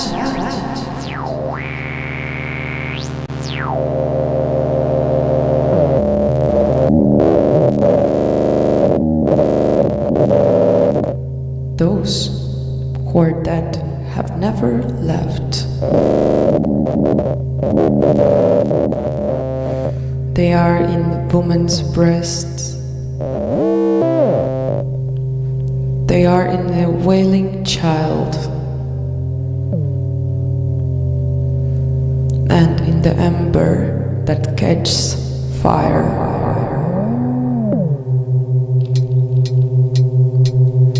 The dead are not underground.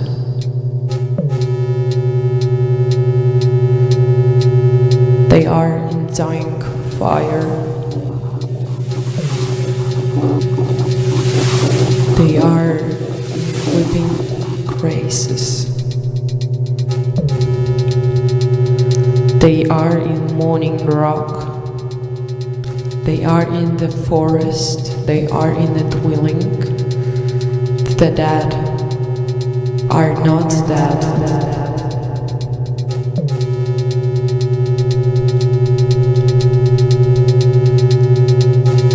Listen more often to think that's to beings. The voice of fire is heard. Hear the voice of water. Listen in the wind to the sobbing bush It is the breeze of ancestors.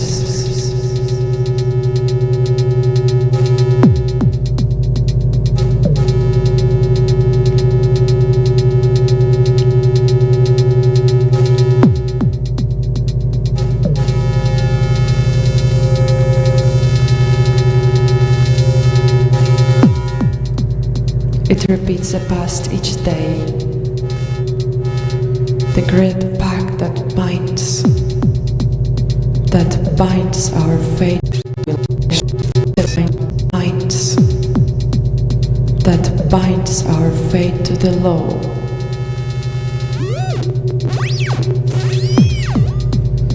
That binds stronger praise to the actions. The fate of our dead who are not dead. The fatal pact that binds us to life. The faithful law that binds us to action.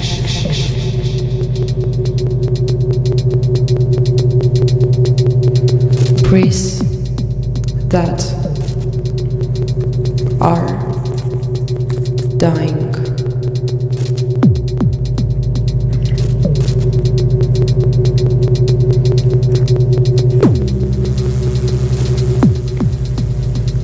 In the river bed and on its shore, priests that are stirring.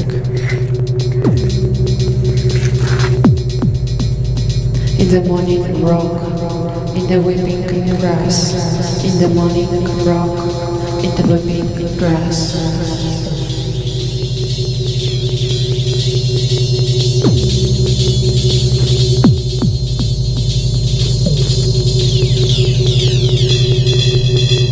Breeze that linger in the ever lighter and ever thicker shadow in the shivering tree. In the morning are not. It repeats the past each day. The great pact that binds our fate to the law.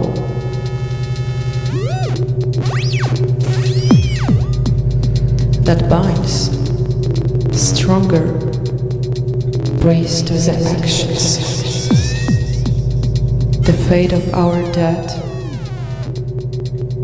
who are not dead. The fatal pact that binds us to life. The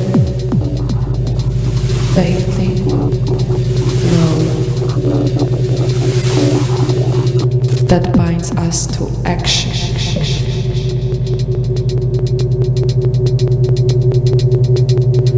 Priests that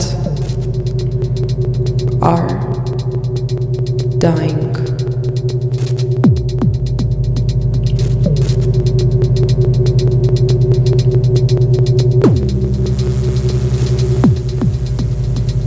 In the river bed and on its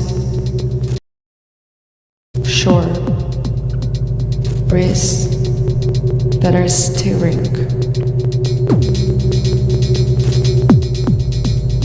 In the morning rock, in the weeping grass, in the morning rock, in the weeping grass.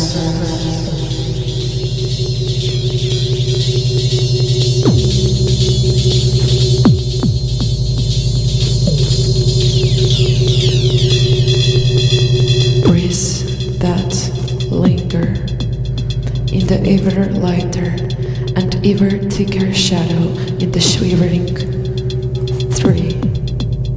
In the morning grove, and it's in the flowing water, and it's this living water, the strongest breeze that have captured the breeze from the dead who are not dead.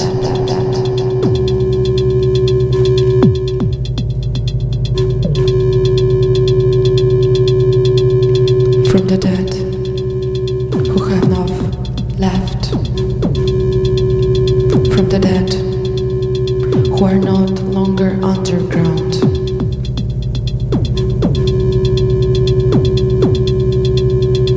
Listen more often to things that do beings.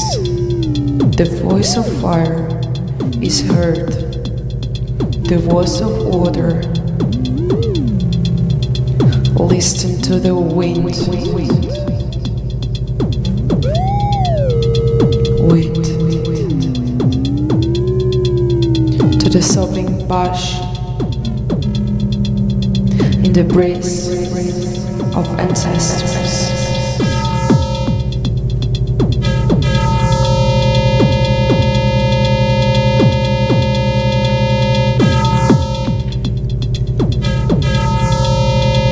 Breathes Biragot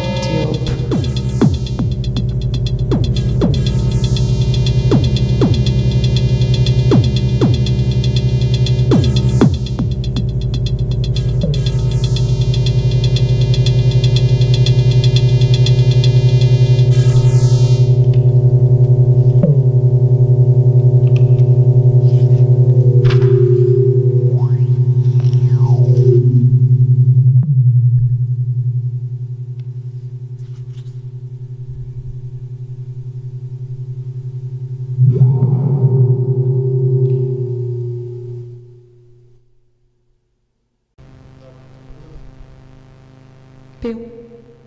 Pew, pew, pew.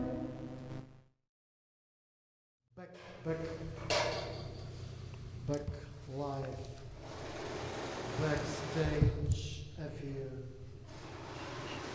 Czekaj. Everyone. The new devil was born. The new devil was born tonight, today. The FU, very hybrid.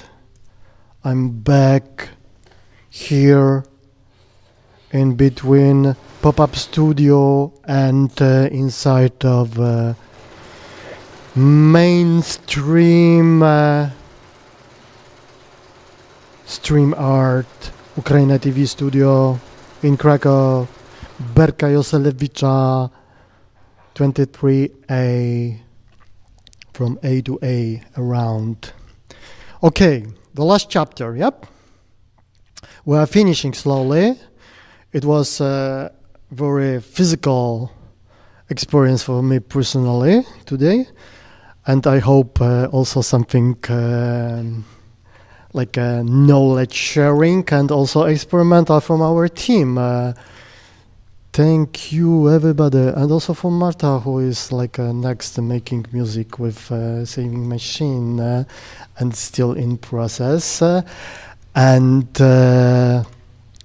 Valerie, the makeup artist who had a debut tonight, and I think there will be continuation. I hope so. And very working day in the garden and in the tutorial field. In the field of garden, the field of StreamArt knowledge production with GLAP especially. And this is psychological and physical experience, and this is about spring. This is about streams and springs also in this metaphorical way, that is something what's coming from downstairs, from the ground. This is about the circulation of the energy, and this is about something what is not only in the text, but is about body. This is about movement. This is about also like sexual energy, which is newborn because of spring itself. This is about breath, taking breath, and this is about that's birds around, millions of birds and other insects inside of our stomach, and because this ground eating, soil eating, and so on and so on. So finally, And in the same time, this is about the archive, searching, researching, and mixing of context.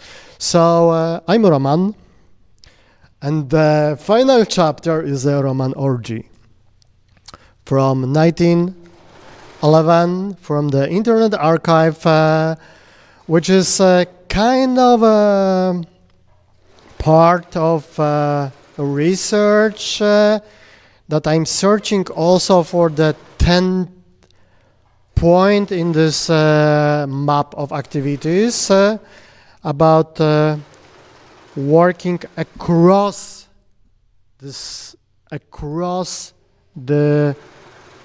screen in the dialogue that is possible, for example, in Twitch, in chat, real-time communication, but this is something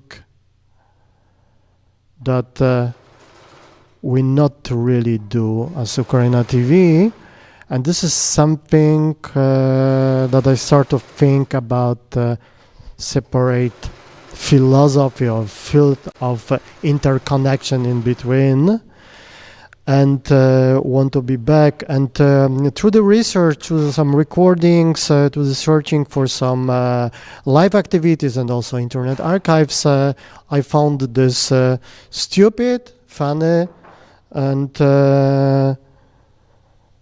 also personal relate short movie from 1911.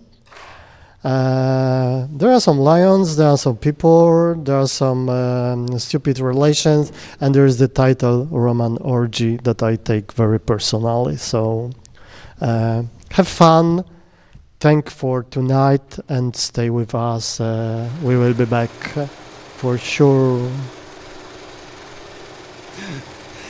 It didn't sound so sureless. Oui, it's good to speak in the plural form, always.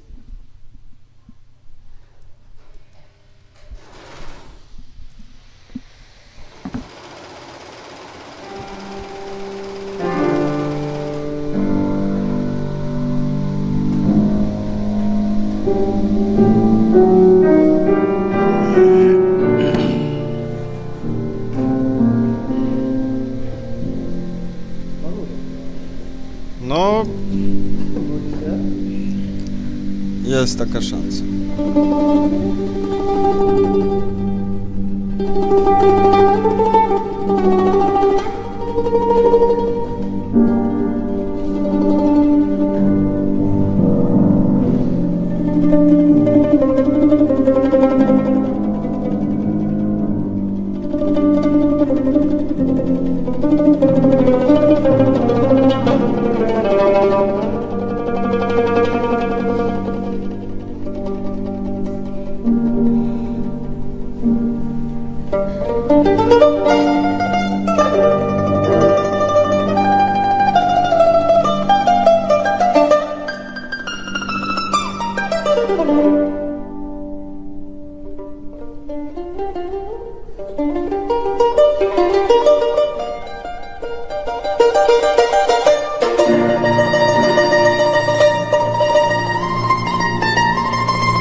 So I thought about in relation to the east of Ukraine as well, a region that has often been left unloved in public representations and imaginaries.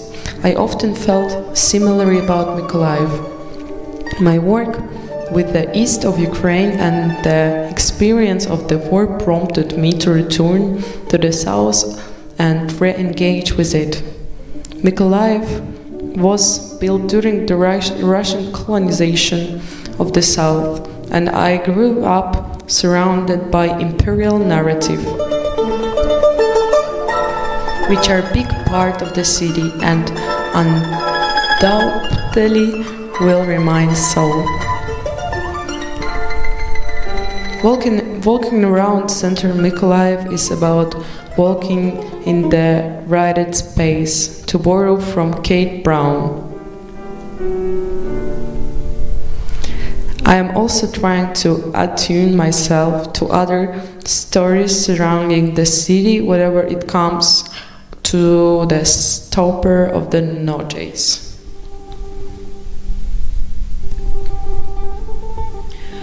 Who inhabited their lands before Russian colonization. So it has been a lot of learning for me.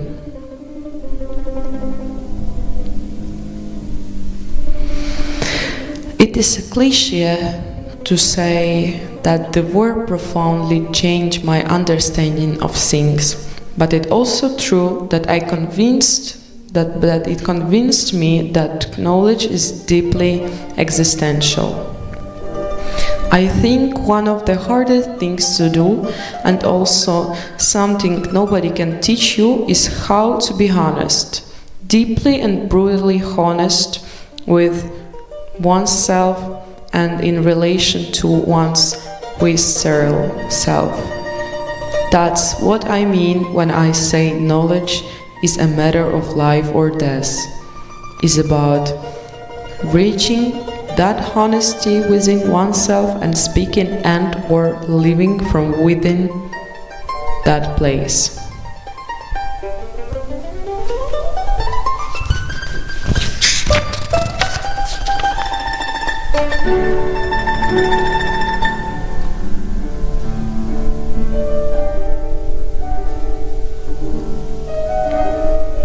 Understanding how extra activism works, whether in relation to the land or your own body, is the first step. As I started tracing trajectories of extra activism in relation to the east of Ukraine, I noticed different modes of resistance and subversion. That is how I came to imagine coal not only as a fossil fuel but a repository of memories of other geological epochs. Something I also learned from Lyubov Yakimchuk poetry.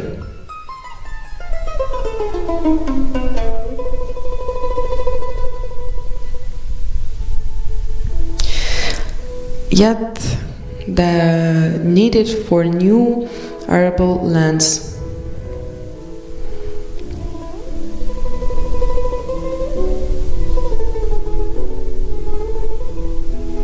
because the old ones are mined comes at the expense of the strong Ukrainian steppers. All these processes are interconnected. If you look at the statistic, before 2022, Ukraine mostly exported its grain to countries such as Egypt and Bangladesh, countries that cannot sustain with population without imports from abroad.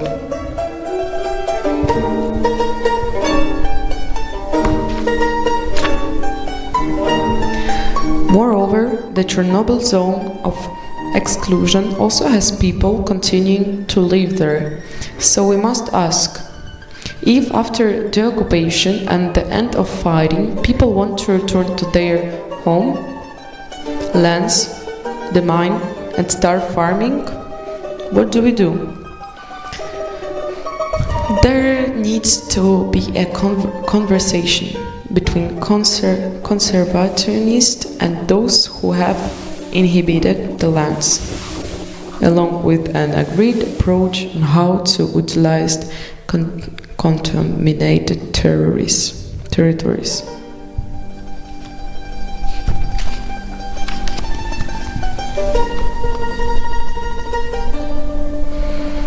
One important development science days debate on ecocide, which is globally relevant and has been led by Stop Ecocide International since the beginning of Russia's full-scale invasion. and especially with the establishment of the specialized environmental prosecutor's office in 2021, Ukraine has been tribalizing